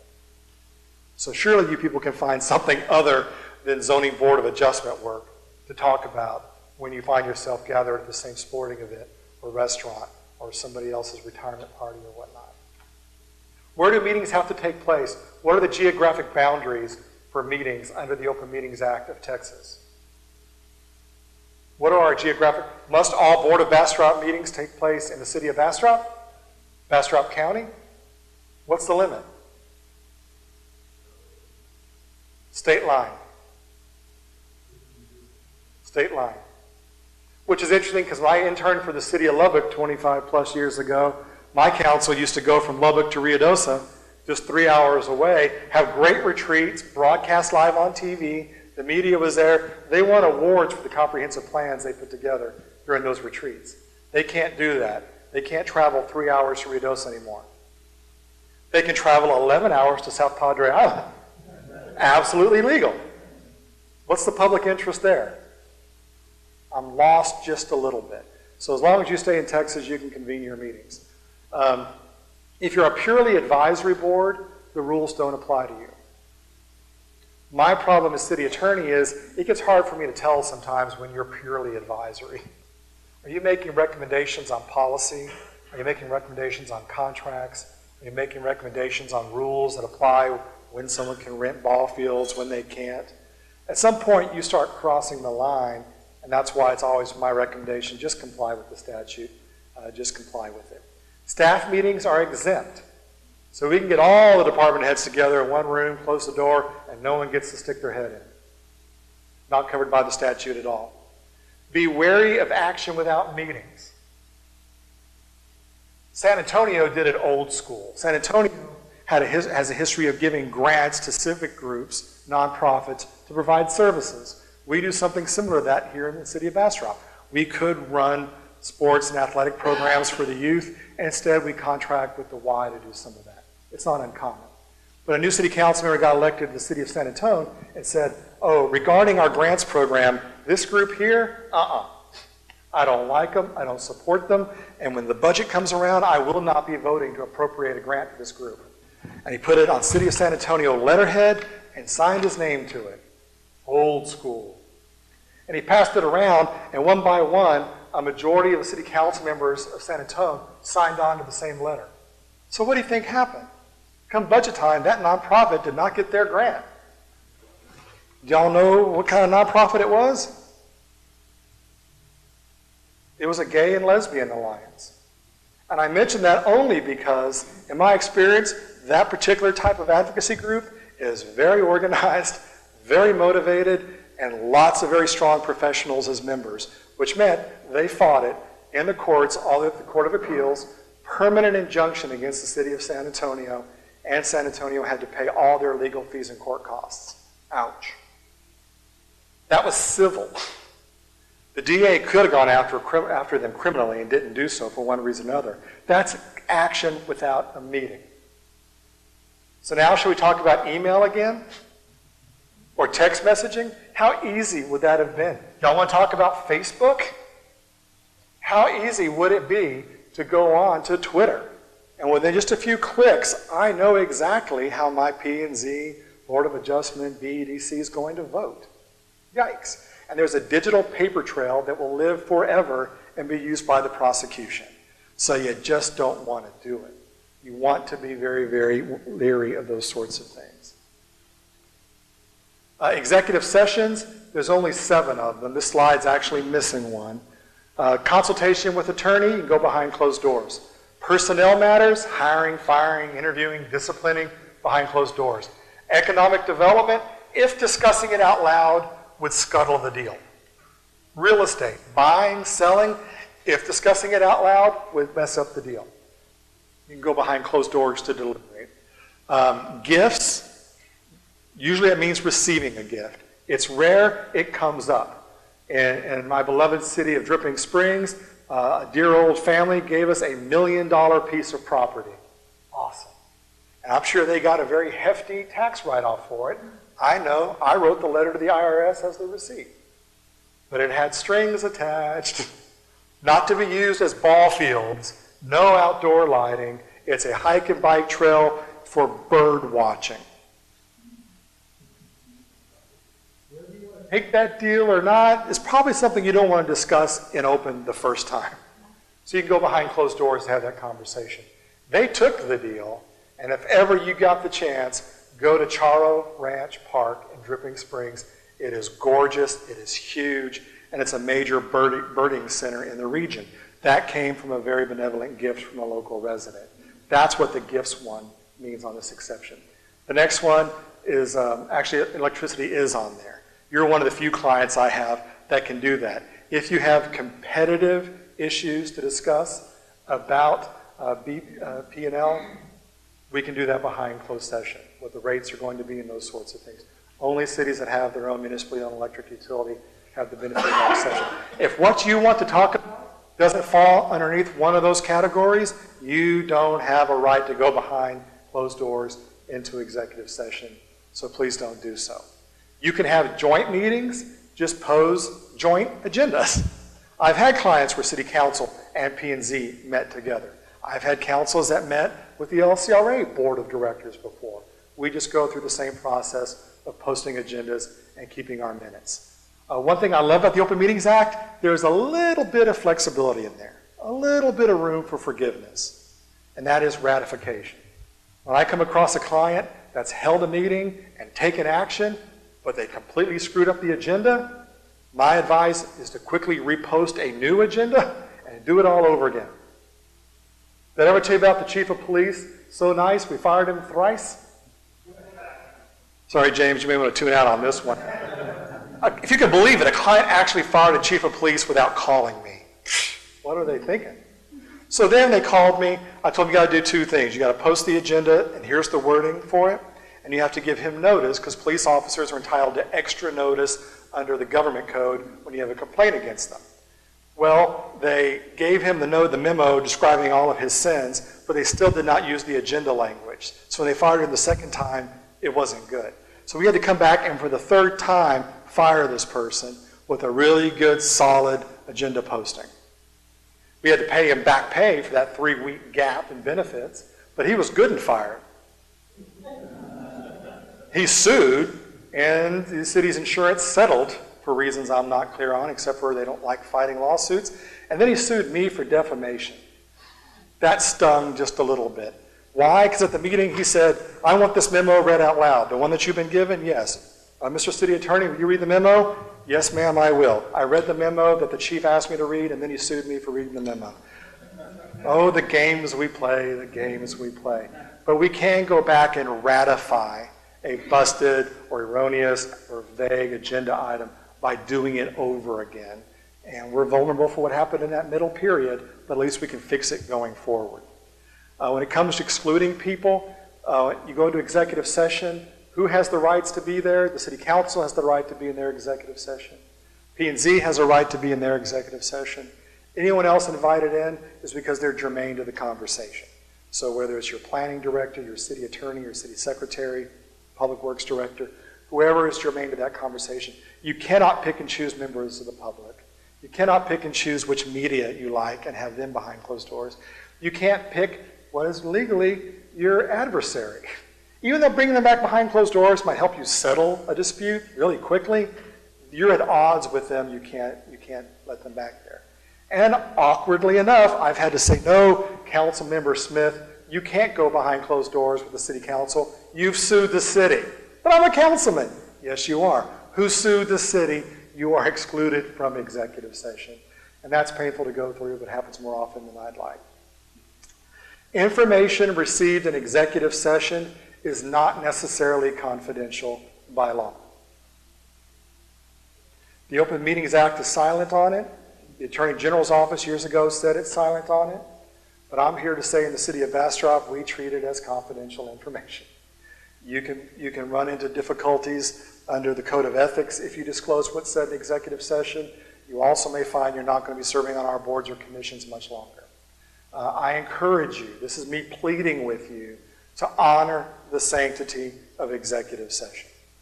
If you keep violating it, don't be surprised if your group just stops having it and everything is discussed out loud, and that's painful to have. Someday you might be the person who needs your brothers and sisters to be behind closed doors and exercise some discretion because you don't want to say something out loud that offends your neighbor or your mother-in-law or whoever might be in the room seeking a variance or a permit of some sort.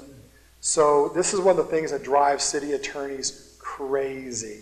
And I've seen in multiple cities ethics violations and lawsuits filed, which also means please don't be in executive session texting somebody what's going on in executive session. That's another real-life El Paso scenario. Google it. It's on the internet. Let's not be calling people from executive session. You're not allowed to do that either. It's a very valuable tool, and if frankly you don't want it, then ask your chairperson not to do it. I make a motion, we don't go into executive session. Then the board votes, and it is what it is.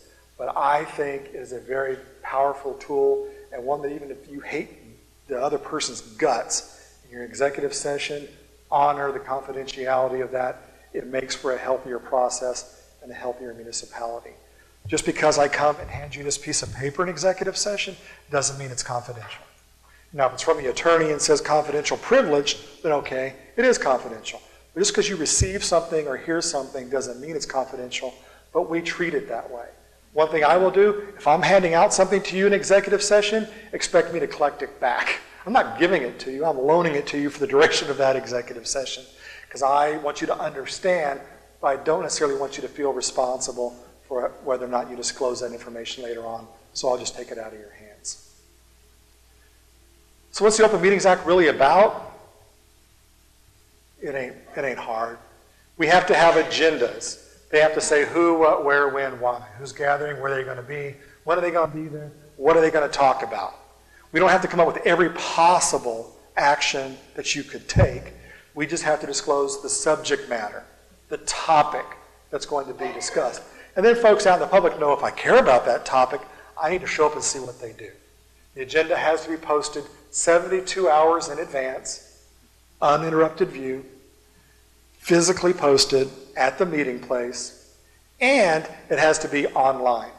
And it must be online for 72 hours in advance. Exceptions for technical difficulties, but I forgot is not a technical difficulty. It could lead to us canceling the meeting. The specificity is such that a reasonable person can look at the agenda and know what you're going to talk about. Raise your hand if the person sitting next to you is the reasonable person in the room. I like this guy right here. This guy, I'm Alan. Mike Osborne said the person sitting next to him is the reasonable one. I dig this job, I totally do. You do not have to put notice of executive session in advance. It's a good idea when you know it's coming. We typically do that for our city council agendas. But if something comes up on a random agenda item that no one anticipated, the mayor can time out council, Mr. City Attorney, we'll meet you in the back room. And we can do that at any time on any agenda item.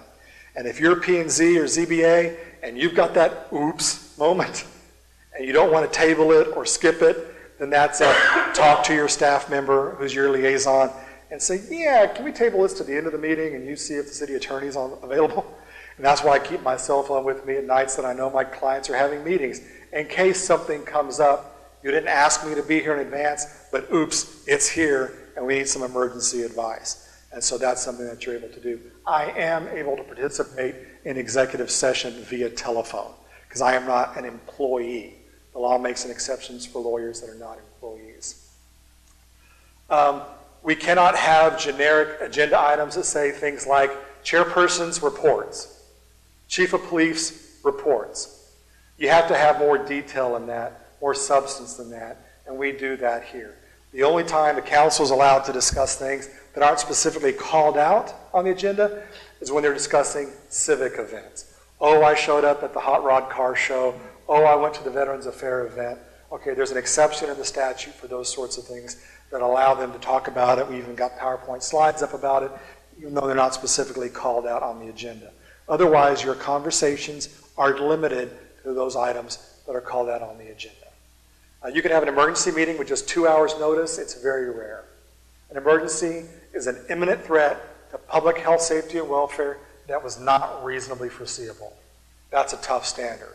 When I had a city that was near a railroad track and there was a derailment including ammonia cars, and the mayor wanted to have an emergency meeting across town at the high school about relocating City Hall temporarily at the high school, that's an emergency that justifies an emergency meeting. I did tell the mayor, you don't need a meeting. Grab the laptops and run. Just get out of there and go set up a temporary city hall somewhere. You don't need a meeting.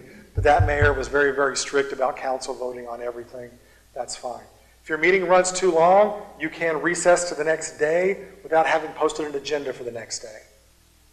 Wow, that's rare. I hope that doesn't happen to you. We ran till what, 11:30 Tuesday night? 11:28 Tuesday night. Luckily, we finished and not have to come back the next day.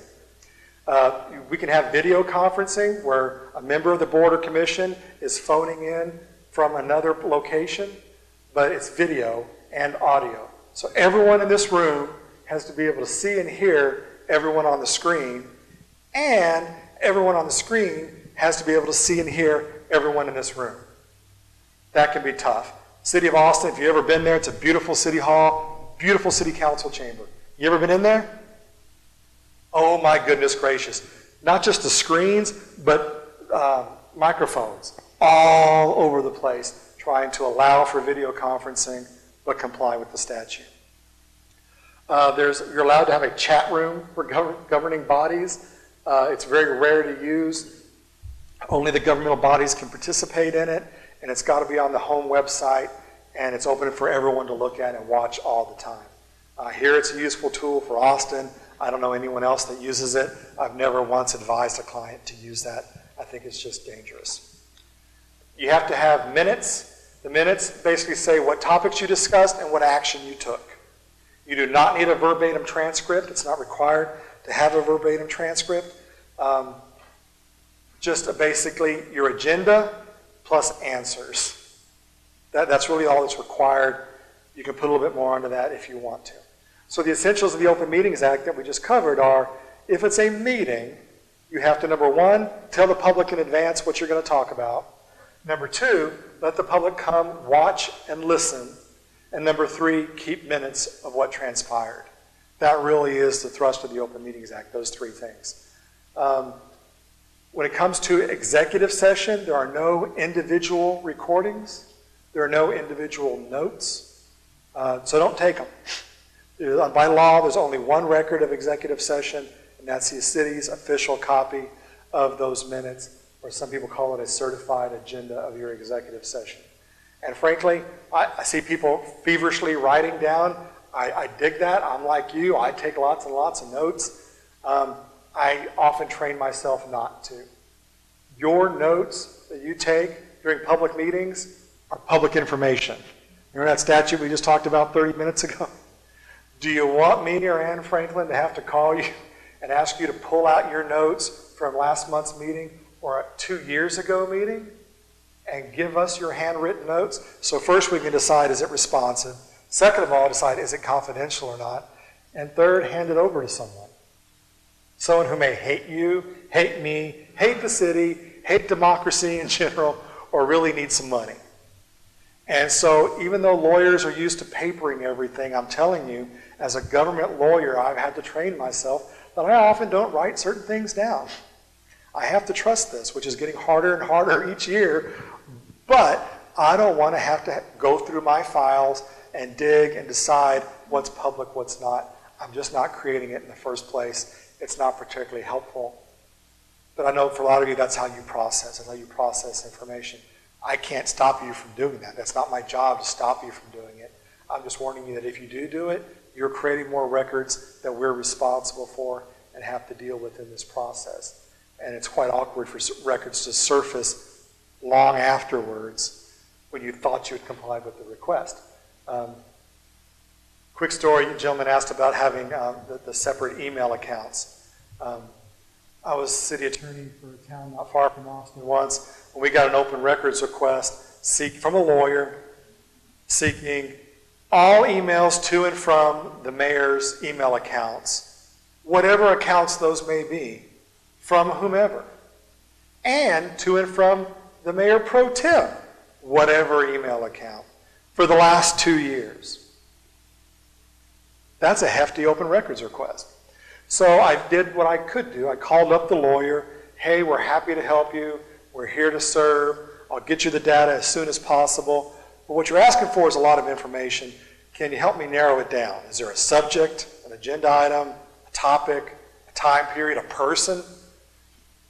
And I know this lawyer, this lawyer was an elected official once, very active in the freedom of the press industry.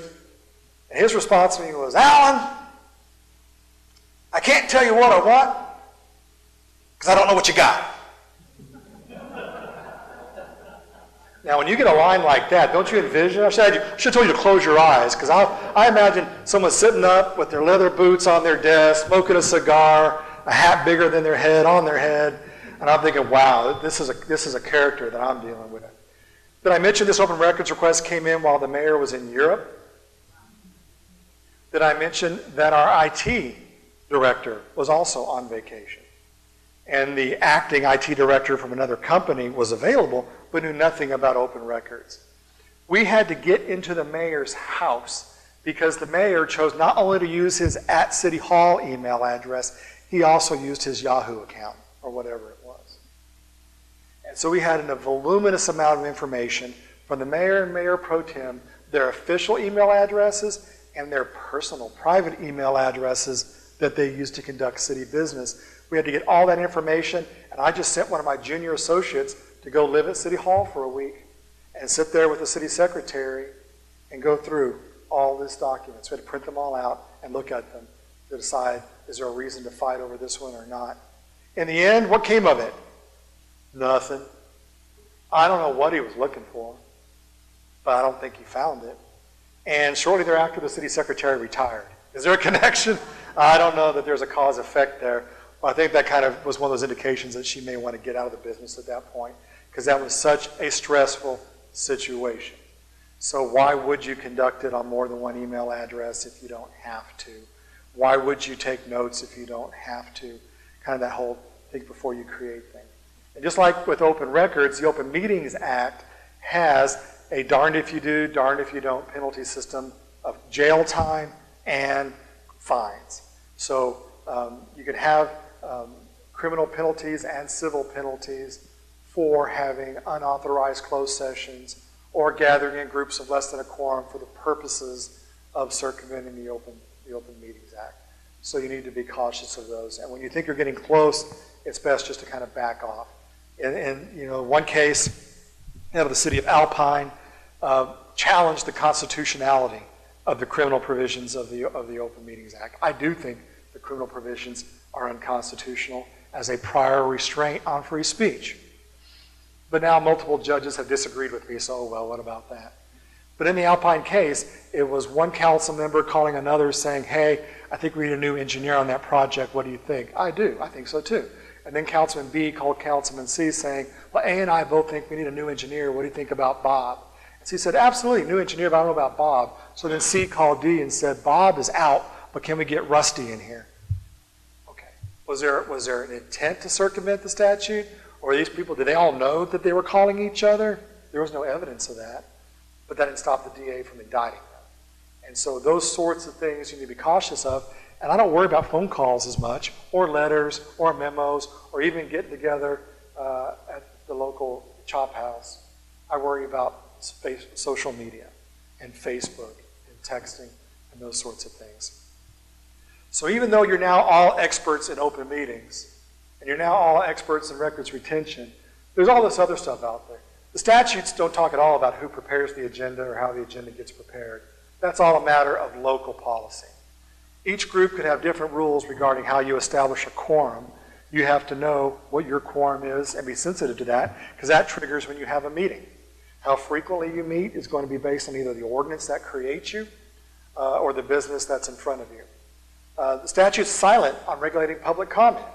When the AG said that a decade ago, immediately cities across the state stopped having public comment periods until the public had their say one way or the other.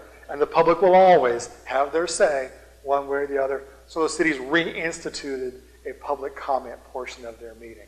Now, you can't respond to anything someone says if it's not on the agenda, except to say, wow, thank you for coming here and sharing that with us. Or thank you, can we please put that on a future agenda? Or a statement of current fact, a statement of current policy.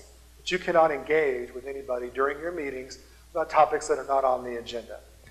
Procedural rules, state law is silent on that too. Do you follow Robert's Rules of Order? Golly gee whiz, I hope not. Those rules were written for Parliament.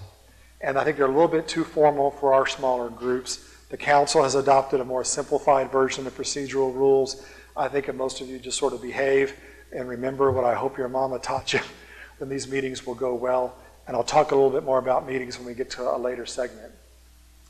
Records retention, I didn't cover that, but that goes with open records. That's a separate statute that requires us to keep all of our data for a period of time. Depending on what the data is, that decides how long we have to keep it. Most day-to-day business-related emails, 2 years. A 2-year retention period for most city generic emails.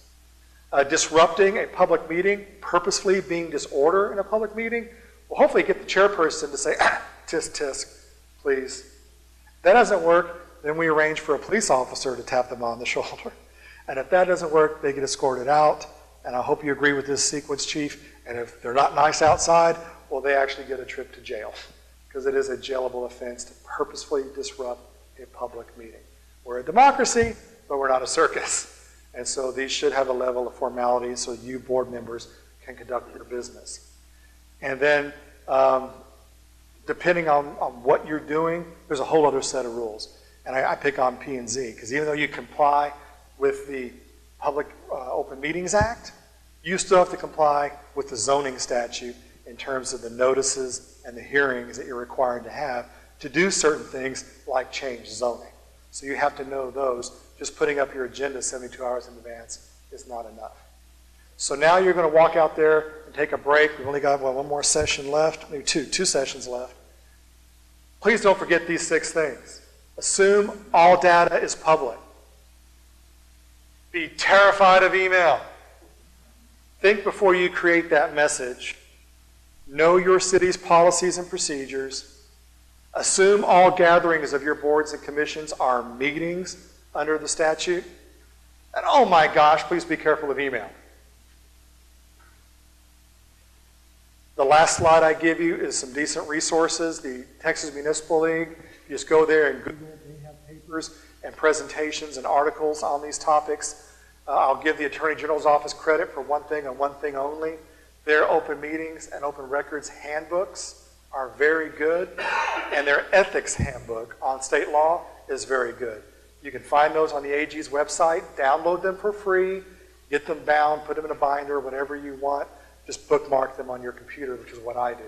Those are great resources. The last one is actually my website. I'll never know you were there, but if you want the full-blown paper on open government, all you do is type in open government. There's a 42-page paper in there. I'll never know you were there. You can download it and print it. That's it for that segment. Yes? Yes. All right, Colin's going to cue us up. This isn't your last one, but it's my last one.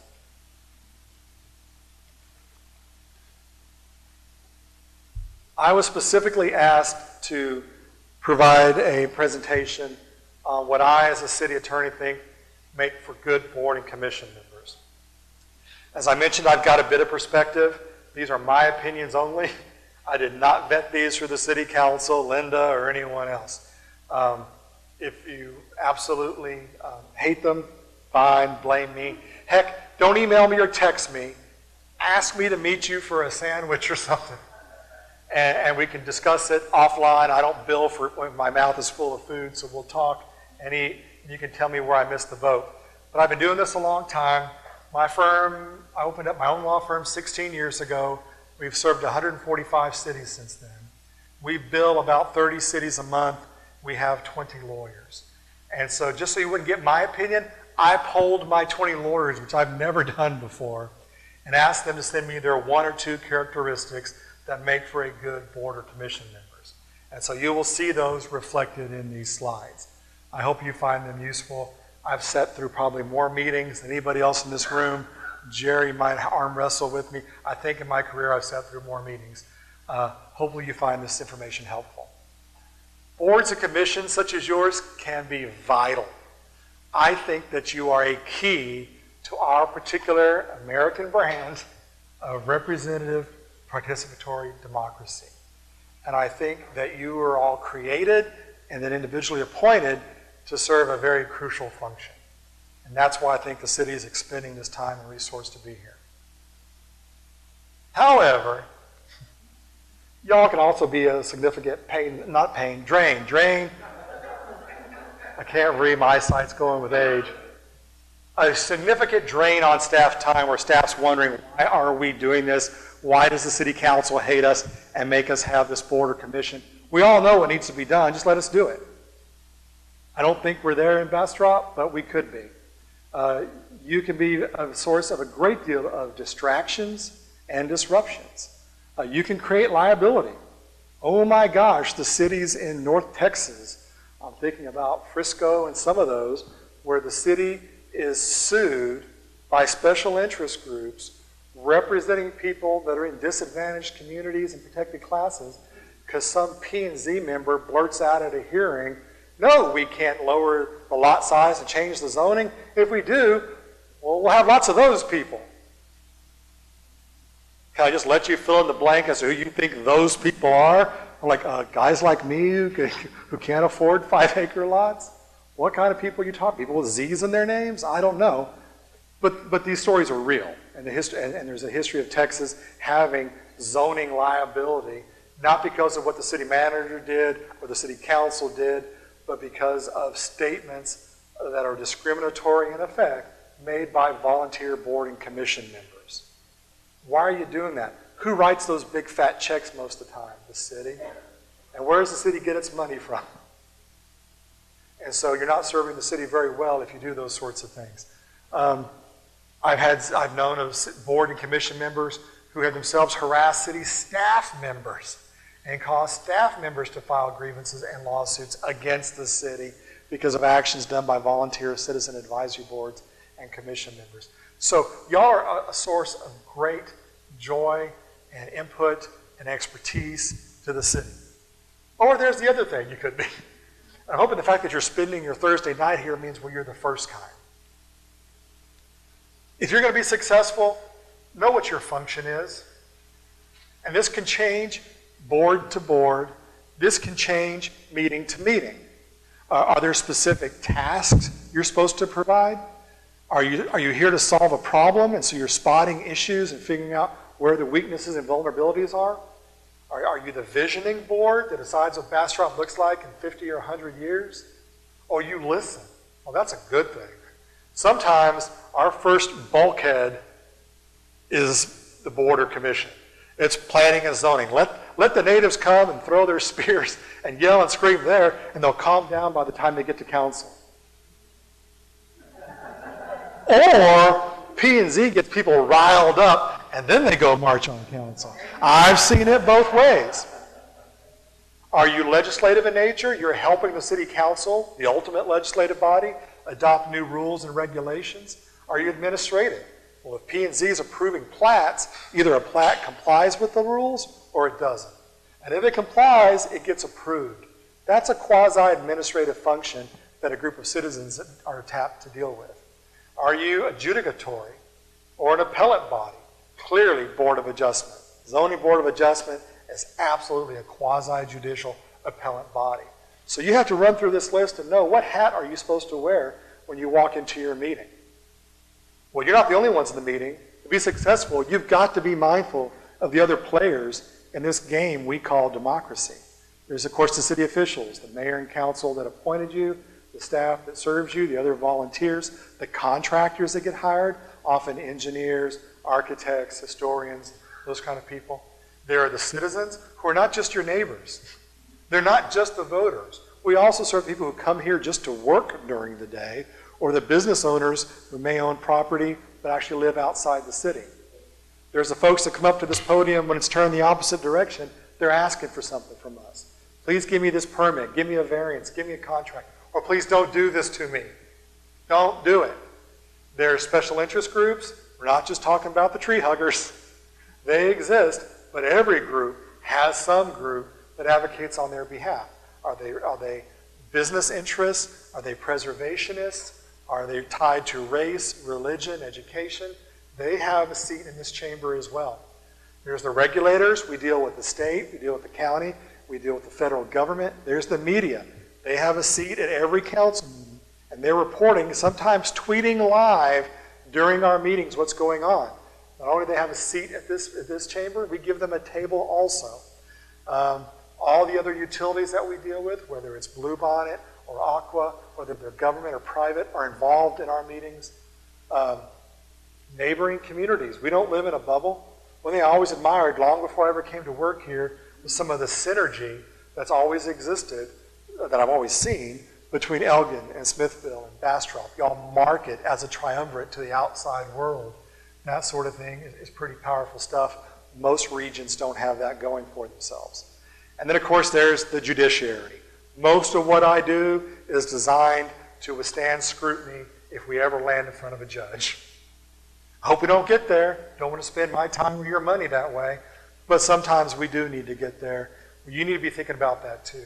You may think your audience is who's sitting out in the chairs when you're sitting at the big kids table, or you think the audience is your neighbors or the folks who sit on the same pew with you at church. Okay, maybe that is your audience. My ultimate audience? Yeah, it's the courts. It's the courts to whom we're all accountable. And so I'm thinking those things through and trying to help us get where we need to go without being unduly caught up over there. What's your official position? We all have different titles in these meetings. Are you the chairperson? If not, why are you behaving like it? We got a chairperson. Are you a member of the board or commission? Well, for me, I always remember that I'm staff. I know I'm here. I'm the hired help. Absolutely. That's what I'm here for. There are the applicants, there's the audience, the media, and then consultants. You know, again, I represent Westlake Hills, and some of the more controversial things we've ever done in Westlake Hills involve trees. You ever driven through trees? There's a lot of them. There's a reason that dirt is very, very expensive. So why have a conversation about tree cutting ordinances or fire safety buffer zones until you brought in the Texas Forestry Service from A&M? That's a nice consultant to have there, unbiased, neutral. They tend to be Aggies, but not everyone can get into Texas Tech, so that's all right. If you need clarification of your role, ask for it. Think about it long and hard. I think city council is often the legislative body. Well, you talk to some of them, they're absolutely a representative body. Well, you don't have single-member district. Are you representing your neighborhood, your age group, your gender group, your race group, your church? Who are you representing when you're taking that vote and leading that discussion? We have executives like Linda. We have administrators. We have advisors, consultants. Advocates come in the room. Are you an advocate? That's interesting if you're a board member, but you're advocating for some other cause. Very interesting process for us to have. Which hat are you wearing during that meeting? And are you able to separate them? Some of you have difficulty doing that.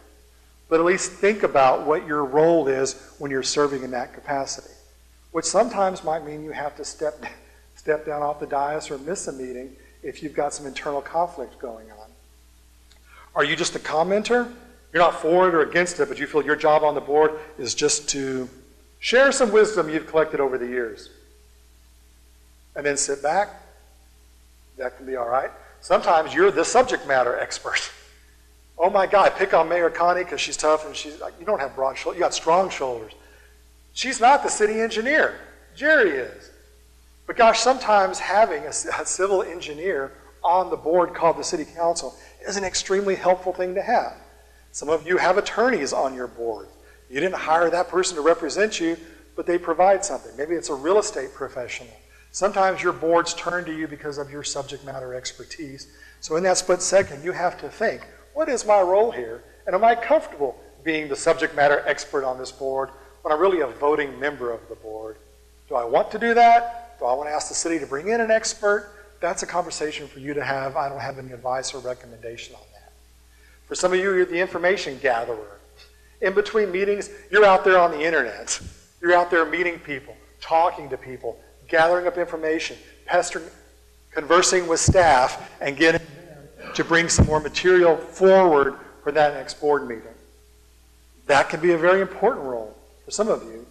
Is that the hat you're wearing, or you're just showing up hoping people bring information to you, which can be fine also, just challenging you to think these through.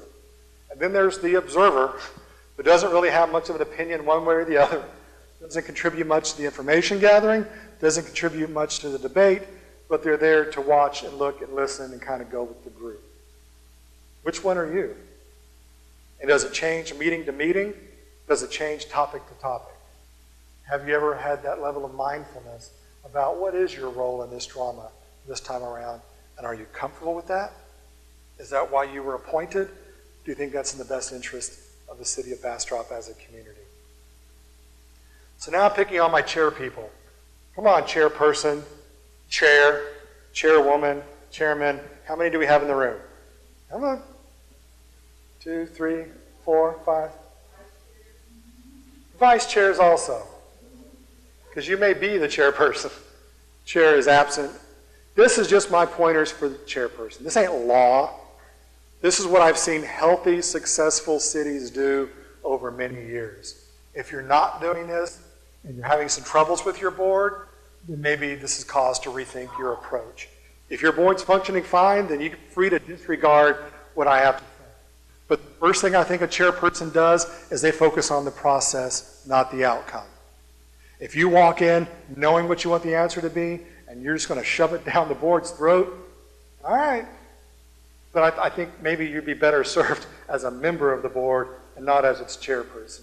Because the chairperson, to be successful, is required to set aside their own interests or just delay them. I will praise one of the best mayors I've seen, ethics advisor, the city of Denton, Texas. And they took a good long chunk of last year to adopt an ethics ordinance. And the mayor is a lawyer and a real estate investor, and he's very active. He's a very strong, smart, savvy guy. But during this entire process of adopting their ethics code, where they debated each and every section of the code, he kept his opinions to the last. He made sure everyone was heard. If someone was quiet for too long, he'd reach out to that person and make sure that everyone felt a part of it, and then it was adopted unanimously. And this is in a very controversial community where the voters required the council adopt an ethics code through a charter amendment. So this was not something the council just decided to do. And the media was watching, and the mayor of Denton did a very good job, because otherwise, as a lawyer and a man, and with his personality, he could have dominated every single conversation. But he didn't do it. He held back. And I didn't know him before this. I'd watch him as outside counsel going, this guy's got game. That's a great approach. And even though there were council members on there who hated his guts, he wasn't fond of them. They had civil meetings. They had very productive meetings. So think about that when you think about your role as chair. Remember that meetings are for the board. I mentioned that earlier during the open meeting segment. Yes, we hear from the audience. Yes, we hear from staff. Yes, we hear from consultants. Meetings are really for the board. This is your one opportunity to come together and conduct business. This is it. So let's make it a worthwhile, meaningful experience. The chair needs to maintain civility. Do not let a circus run wild. You will drive away citizens from attending. You'll drive away good board meetings. You'll walk away from the meeting unsure what happened. And staff feels like, my God, I'm paid to be here, but I ain't paid enough. And so you don't want to do that. Let's have some civility and order to our proceedings. Proceed in an organized fashion. Doesn't mean you have to follow the agenda 1, 2, 3, 4 all the time. Sometimes there's a good reason to take things out of order, but let's be orderly in the way we approach things. Try to get the necessary people to attend. If you need an expert, see if there's an expert. If you need a staffer, see if that staffer can attend. If it's legally controversial and risky, then maybe you need me or someone from my office to attend. The chairperson is thinking about those sorts of things well in advance of the meeting. You try to get the people to attend. You try to get public participation. Sometimes we're putting on a little play, a little performance. We're play acting at democracy. And we know how we want to vote. We've already hashed this out before behind the scenes through email. The hearing is just a sham. Do we have anybody? No one wants to comment? Good. Call for the question, vote, and we're done. That's one way to do it. But if people are showing up and they want to participate, find a way for them to participate constructively.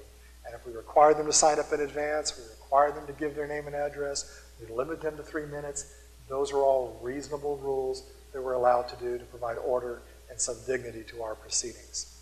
And finally, when it's all said and done, make sure the motions are clear and the votes are clear. One of the worst things is when a group walks away from a meeting and they're not quite sure what they did.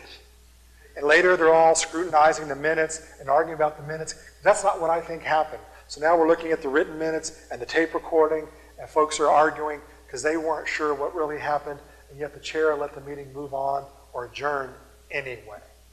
And so I really do think that's one of the top roles and duties of a chairperson is to make sure everyone voting is clear on what they just did.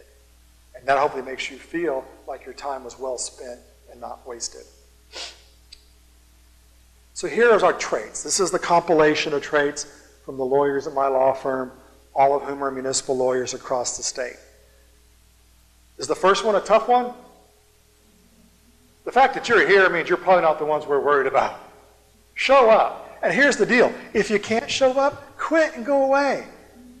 I know what it's like to have a life. I've resigned from 2 nonprofit boards in 2018. I just didn't have it in me anymore. I needed to focus on what mattered more to me. Bastrop mattered more to me. And so it was easy to walk away from some of those volunteer commitments. But you got to show up. We have to have a quorum or we can't conduct business. And when you don't show up, we can't conduct business. Sometimes it means other people can't conduct business. And there's a ripple effect in that causal chain. Be prepared. Successful board members are prepared. Look at your agenda before 5 minutes before the gavel hits. If you have an agenda packet, please read the packet before the meeting begins. If you need to gather some research, can you do so before the meeting? Can you show up prepared to do this thing? And if you can't, then ask the question, do we need to have the meeting? People like, just don't know how Valuable it is if you're learning all you need to know. So please be prepared. If you know you've got questions of staff in advance, try asking them in advance. And if staff can, they'll get Back to you. For me, it's very, very difficult to be hit cold in a meeting with something that's been festering with a board member for months now, but they didn't ask me till they were sitting in this room. You can email me, you can call me, you can give me 15 whole minutes to do some research. I'll be of better use to you if you do that. And I think some other staff members will too. And so, sorry Trey if I've just ruined your week, but I'm telling people if you need an answer from Trey Job, reach out to him before the meeting and give him a chance to be there for you so your meetings are productive and no one's waiting a month for your meeting to come back around again. Successful board members are respectful. And remember, you're being respectful because of how you feel about yourself and the entity you serve. The person you're being respectful to might not deserve it. They might be a troll, a scumbag, a liar, a thief, a villain. But because you serve in a public office, you're respectful to them also. That's been hard medicine for me to take. I dish it out liberally, but I have to take it myself. When I'm sitting at my table and citizens are standing at the podium pointing at me, calling me unethical, calling me stupid, calling me non-responsive. I've had ethics complaints filed against me. I've had lawsuits filed against me before and be publicly criticized live and on the internet.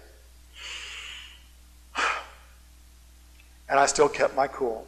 Why? Because I'd rather let this person beat me up than fight back and throw my weight around and next council meeting I'm fired. Or more likely, I get a mayor or manager tell me how I made them look bad by beating up on a citizen who's a little bit. And so if I can't take it, I need to go chase ambulances, learn to do divorces or something. I've chosen to be in the public realm, and so I'm going to really, really try to be respectful. And those instances where I've lost my cool on email or in person, I regret it very much. I have not once looked back and go, boy, I really stuck it to that citizen. I zinged him good on that email. It's always remorse. That's the Catholic in me. I feel guilty about it. And so I just try not to do it. I try not to show any disrespect. I failed, but I try to reduce those instances. I try to be fair. I know it's hard for you to believe. A lawyer, try to be fair. Well, can you be fair? Fairness should be part of the process. Letting people be heard, considering things objectively, considering for a moment you may not know every darn thing, and so you're open to the possibilities of learning something at one of your meetings. Be consistent. Now, I am not one of those lawyers who is just chained that every time we do something once, it's precedent for the rest of history. Facts are different, circumstances are different, and oh, by the way, we're able to learn over time. Most of the time, the law does not hold us to treat every single project the same. But try to be consistent. Don't pick and choose the winners based on the color of their skin, what size house they have, what church they go to. Do they look like they're a pleasant person? Did they hire a professional to advocate for them? Or are they handling it themselves? Try to be consistent and treat similar things similarly.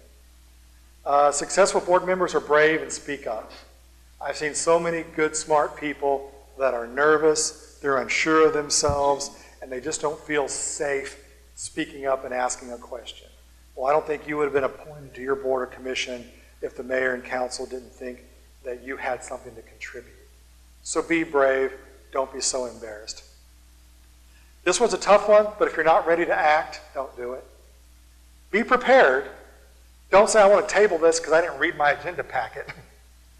But if you're just not ready to act because an issue is being forced upon you, the question is to your staff liaison, to the city manager, to whomever, do we have to vote on this tonight? Is something going to happen financially, legally, something if this is delayed? Because we're just not ready. We're having difficulty with this. Normally, I'm in favor of delays, particularly when it's a developer, a real estate property owner pushing some deadline that I'm sure is very real to them, but we didn't cause the problem. And so I feel like we've got some good volunteers on boards and commissions whose hands are being forced, and it's a little bit uncomfortable.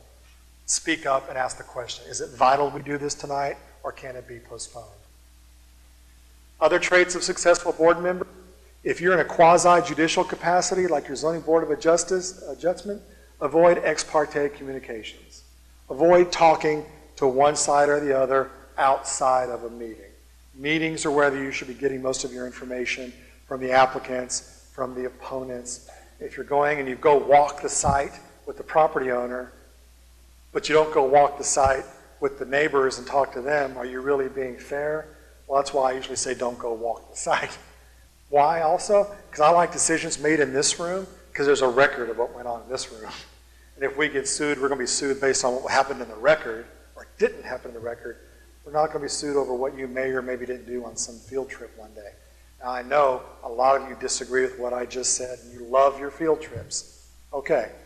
I just think ex parte communications and going off on your own outside the record comes with a different set of risks that I'd rather avoid, but I can't make you do things.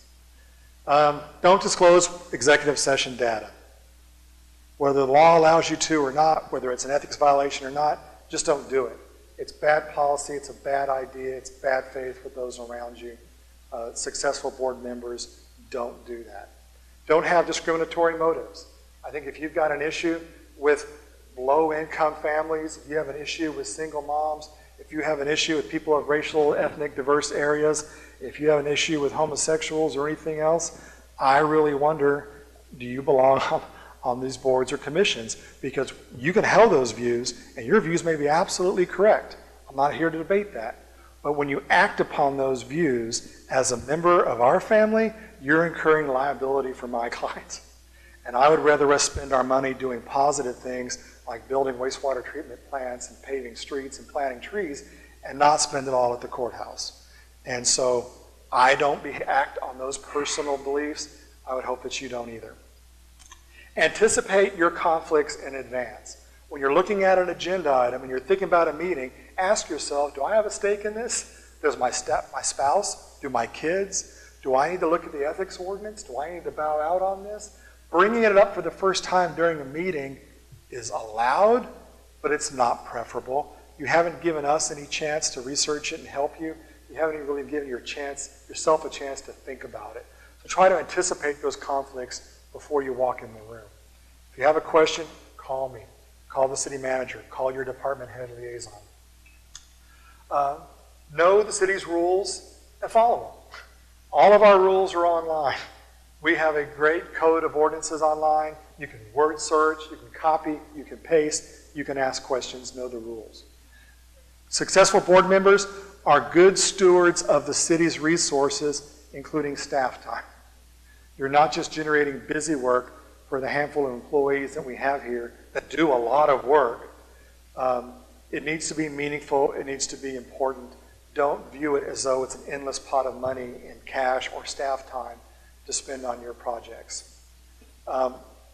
Wrestle with yourself very hard to put the community's interests above your own personal interests and above the individual person who might be asking for a permit, a variance, a contract, or whatever.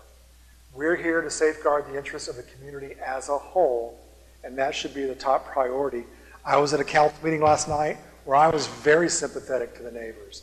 I was incredibly sympathetic to the traffic issues, the quality of life issues, noise, dust, and nuisance issues. But the code of ordinance was clear. The application was clear. The application required 0 variances. This isn't another city. And while I felt for those neighbors who'd lived there for many, many years, my duties to the city. And that's easy for me to do as a lawyer. I know who my client is. But who are you here to serve when you're at your board commission? And you have to parse that out and think about the community first. If you have difficulty putting community first, what the heck are you doing here? There's other better, more fun things for you than going through this. I know some of these meetings are painful. Focus on the big picture most of the time and don't sweat the details. Now there's exceptions, but for the most part, if you tell staff, you tell us, you tell the council where we need to go, we will try to figure out the path to get there. We'll try to figure out the how. Don't get so caught up in the minutia that your board is paralyzed and takes forever to come up with decisions. We've got a pretty good, highly educated staff and experts that are good problem solvers. More traits of successful board members: lead with a positive. Maybe you volunteered and applied to be on your board and commission because you've got a bone to pick, and that's okay. I think you're going to enjoy this duty more in the long term if you try to embrace a positive agenda. You're trying to do good things for the city, for our parks, for our development community, for our economic community, whatever it is you're working on. And so if you're looking for that positive aspect, I think it's going to affect your board, it's going to affect you, and how you personally get through this experience called public service. Try to embrace all the matters before the board. Don't just pick and choose your favorite topics and ignore the rest. Don't discuss them, don't vote on them. Try to be broad. Try to be supportive of others. If you want them to be there for you when you're pushing your agenda item, maybe it's going to help if you were there for them. That's how politics works. That's how government works. Share data. Don't be an information hog. Don't go out there and collect information and save it for the meeting so you can ambush everybody else at the big table. If you're going to get a hold of data, share it with people. After being used as a pawn by city council, maybe council members in other communities for years, I tend to give all the council the same data at the same time, and they can do what they want to with it. I'm not going to pick favorites and pick winners and losers when it comes to giving data. And then seek consensus. Try to build consensus. It's not about always getting your way. It's not even about always having a unanimous vote. It's a consensus vote. It means some folks are not pleased, but enough folks are pleased to move the item forward. And so those are the tips that we've extracted over years of serving cities. I hope you find some of those useful. And most of all, I'm paid to be here. Thank you very much for that. Y'all are not, and I really appreciate you spending the time and effort to come and not just serve on your boards and commissions, but to do the training that will help you be a better board and commission member. Thank you for your attention. I yield to our esteemed mayor.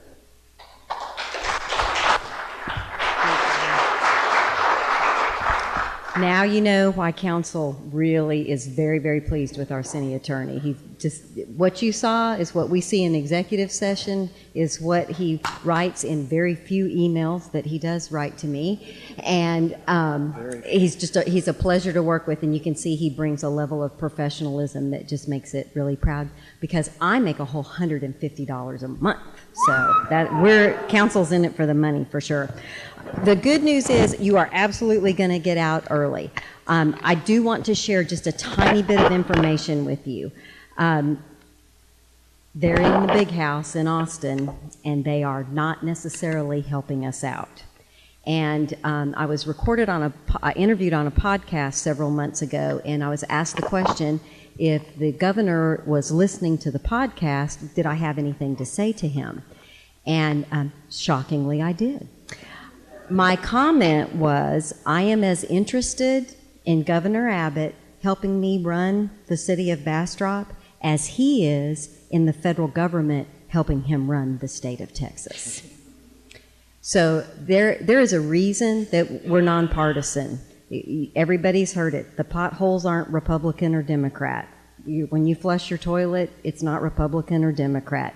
The expectations that we have to live and be a community together are about getting along and have very little, next to nothing, to do with being a Republican or a Democrat.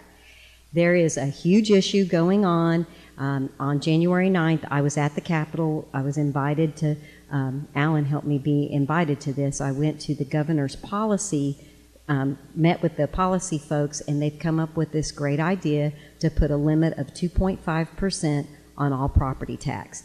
That sounds great. Guess what? I pay property tax too. When someone comes out and says, I'm going to lower your property tax, who among us is going to go, no, really, I'd like to pay more? So that's a pretty easy, that's right up there with, everybody gets apple pie and a chicken in every pot and a car in every driveway. It sounds great, but at the end of the day, if there was ever a state in the United States that you can't make one rule that applies to everyone, might it not be the 1,200 municipalities in the state of Texas? Everything is different. And truly, Governor Abbott may not have to see each and every constituent every day, but you guys are my neighbors. Sometimes you talk to me before my bottom hits the pew at church. Sometimes you talk to me at HEB. I interact with you. I'm paying the same taxes that you're paying. So there is a reason that we have local control. There's a reason that we want the decisions to be made locally. It is my opinion, I'm happy to discuss with anyone later, that part of the strategy is to pit big cities against little cities, and part of the strategy is to pit the school districts against the municipalities. Nobody moves to a place and says, as long as my taxes are cheap, I hope we have a really crappy school. Nobody makes that move. Everyone expects there to have, we need good schools. My realtors does anybody say, hey, I'm hoping to move to an area with really crappy schools? We all want to have the very best school districts that we can. You guys all expect us to run a business and to be good stewards of the tax dollars that you give the city of Bastrop. You expect there to be good stewards of the county for the tax dollars that you give there. So, 2 seconds on this.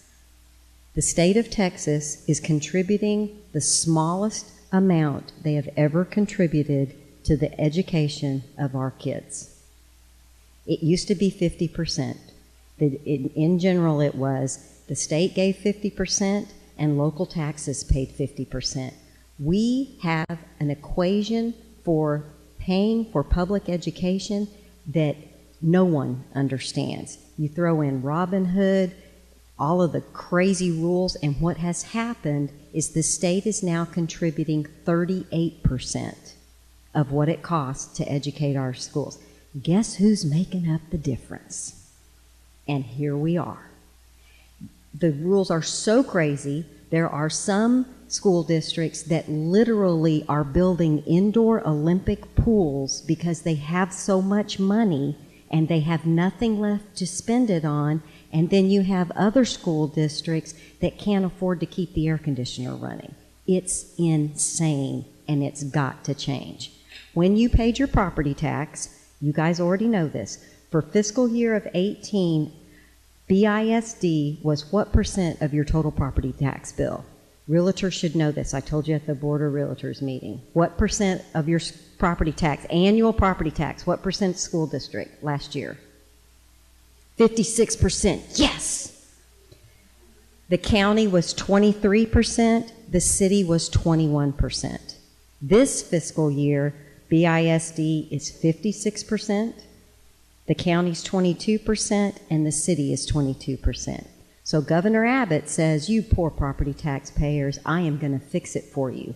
I have 3 things that I'm collecting taxes on. I'm going to pick the smallest one and control it. And you're gonna feel the difference. Let me put this in perspective for you. The average home value was $170,000 in the city of Bastrop. With our tax rate, the property tax that was paid by someone with a $170,000 home was $959. Aren't you glad that's going to be capped at a 2.5% tax rate? Are you really and truly going to notice that? And any tax rate we set, you guys have complete access to. You see what our budget is. You see what money's being spent on. We've got to fix financing for public schools. The great news is we are represented by, who's our state representative? John Cyrier. John Cyrier was just elected chair of the Culture, Recreation, and Tourism Committee. Yes, I've already told Susan Smith we'll be leveraging that as well as we possibly can. He is also serving on the Juvenile Justice and Family Issues Committee. John's a great representative, and he's a Republican in the House. Who is our state senator? Kirk Watson. Kirk Watson was just elected President Pro Tem. That's pretty awesome for us. He also serves on nomination, education, finance, and higher education.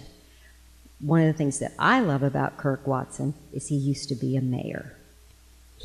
We're on speed dial with each other. He understands. He was a mayor of Austin, a lot bigger city, but we're all having the same types of problems. It is fantastic for Bastrop to have a Democrat and a Republican, House, Senate. They're both well respected. I am telling you this because there may be a time, once a bill is filed, that I am going to ask you to rise up and make sure that Senator Watson and Representative Cyrier understand clearly what your position is on some of the proposals that they're making. You're entitled to your own opinion. I want to make sure that you have the information so that you can make an informed opinion. So, it's going to be an interesting few months. They generally file, I serve on the TML board. The last numbers that I saw, it's 5,000. Alan, isn't it 5,000 bills a year? Yeah, that was his, don't ask me questions you didn't ask me beforehand. I'm sorry about that. Of the 7,000 bills that they file, the vast majority of them are about limiting control of local government. And that's why they spend all of their time lobbying against bills. We, the Mayor Pro Tem, I think it was just the Mayor Pro Tem and the City Manager and myself, we were at a TML region meeting and we had a state senator stand before us and say, and notice the audience was all mayor and council members. This state senator said, it has become abundantly clear to us in Austin that you guys don't know what you're doing and we are here to help. The man stopped like he was reading and you could tell it said like hold for applause. It was hold for crickets. And we were all like, does he not know who he's talking to? But there really is we can't fix things in Washington, but by God, we're going to fix things at the local level. I am not going to allow them to have an adverse relationship with other size cities, and we are standing in unison with our school district. I have kids that go to, my notes didn't say hold for applause. I have grandkids that go to a private Christian school. Their parents choose to do that. I think that's awesome. And I still have no problem paying my taxes. I think kids need some choices, but we need to be fair, and we as a country know when we are old and cannot protect ourselves, that's who's going to be taking care of us and running the community. We have an obligation to educate our citizens, educate our youth. They really, truly are our future. So let's stand together, let's do the right thing, and you guys have already stepped up by volunteering or voluntolding. So some of you I can't make eye contact with, voluntolding to serve on some of the committees. So you're the first people that I'm going to reach out to to make sure you have the information. We've got to help Watson and Cyrier do their jobs. So it's a few minutes early. If the chairs would just say unanimously adjourned, anybody objecting to adjourning? If not, you're going to have a lot of people mad at you. Let's have another round of applause for Alan. Introduce yourself to at least one person you didn't know when you walked in. Thank you so, so very much. Y'all have a good evening and be safe going home.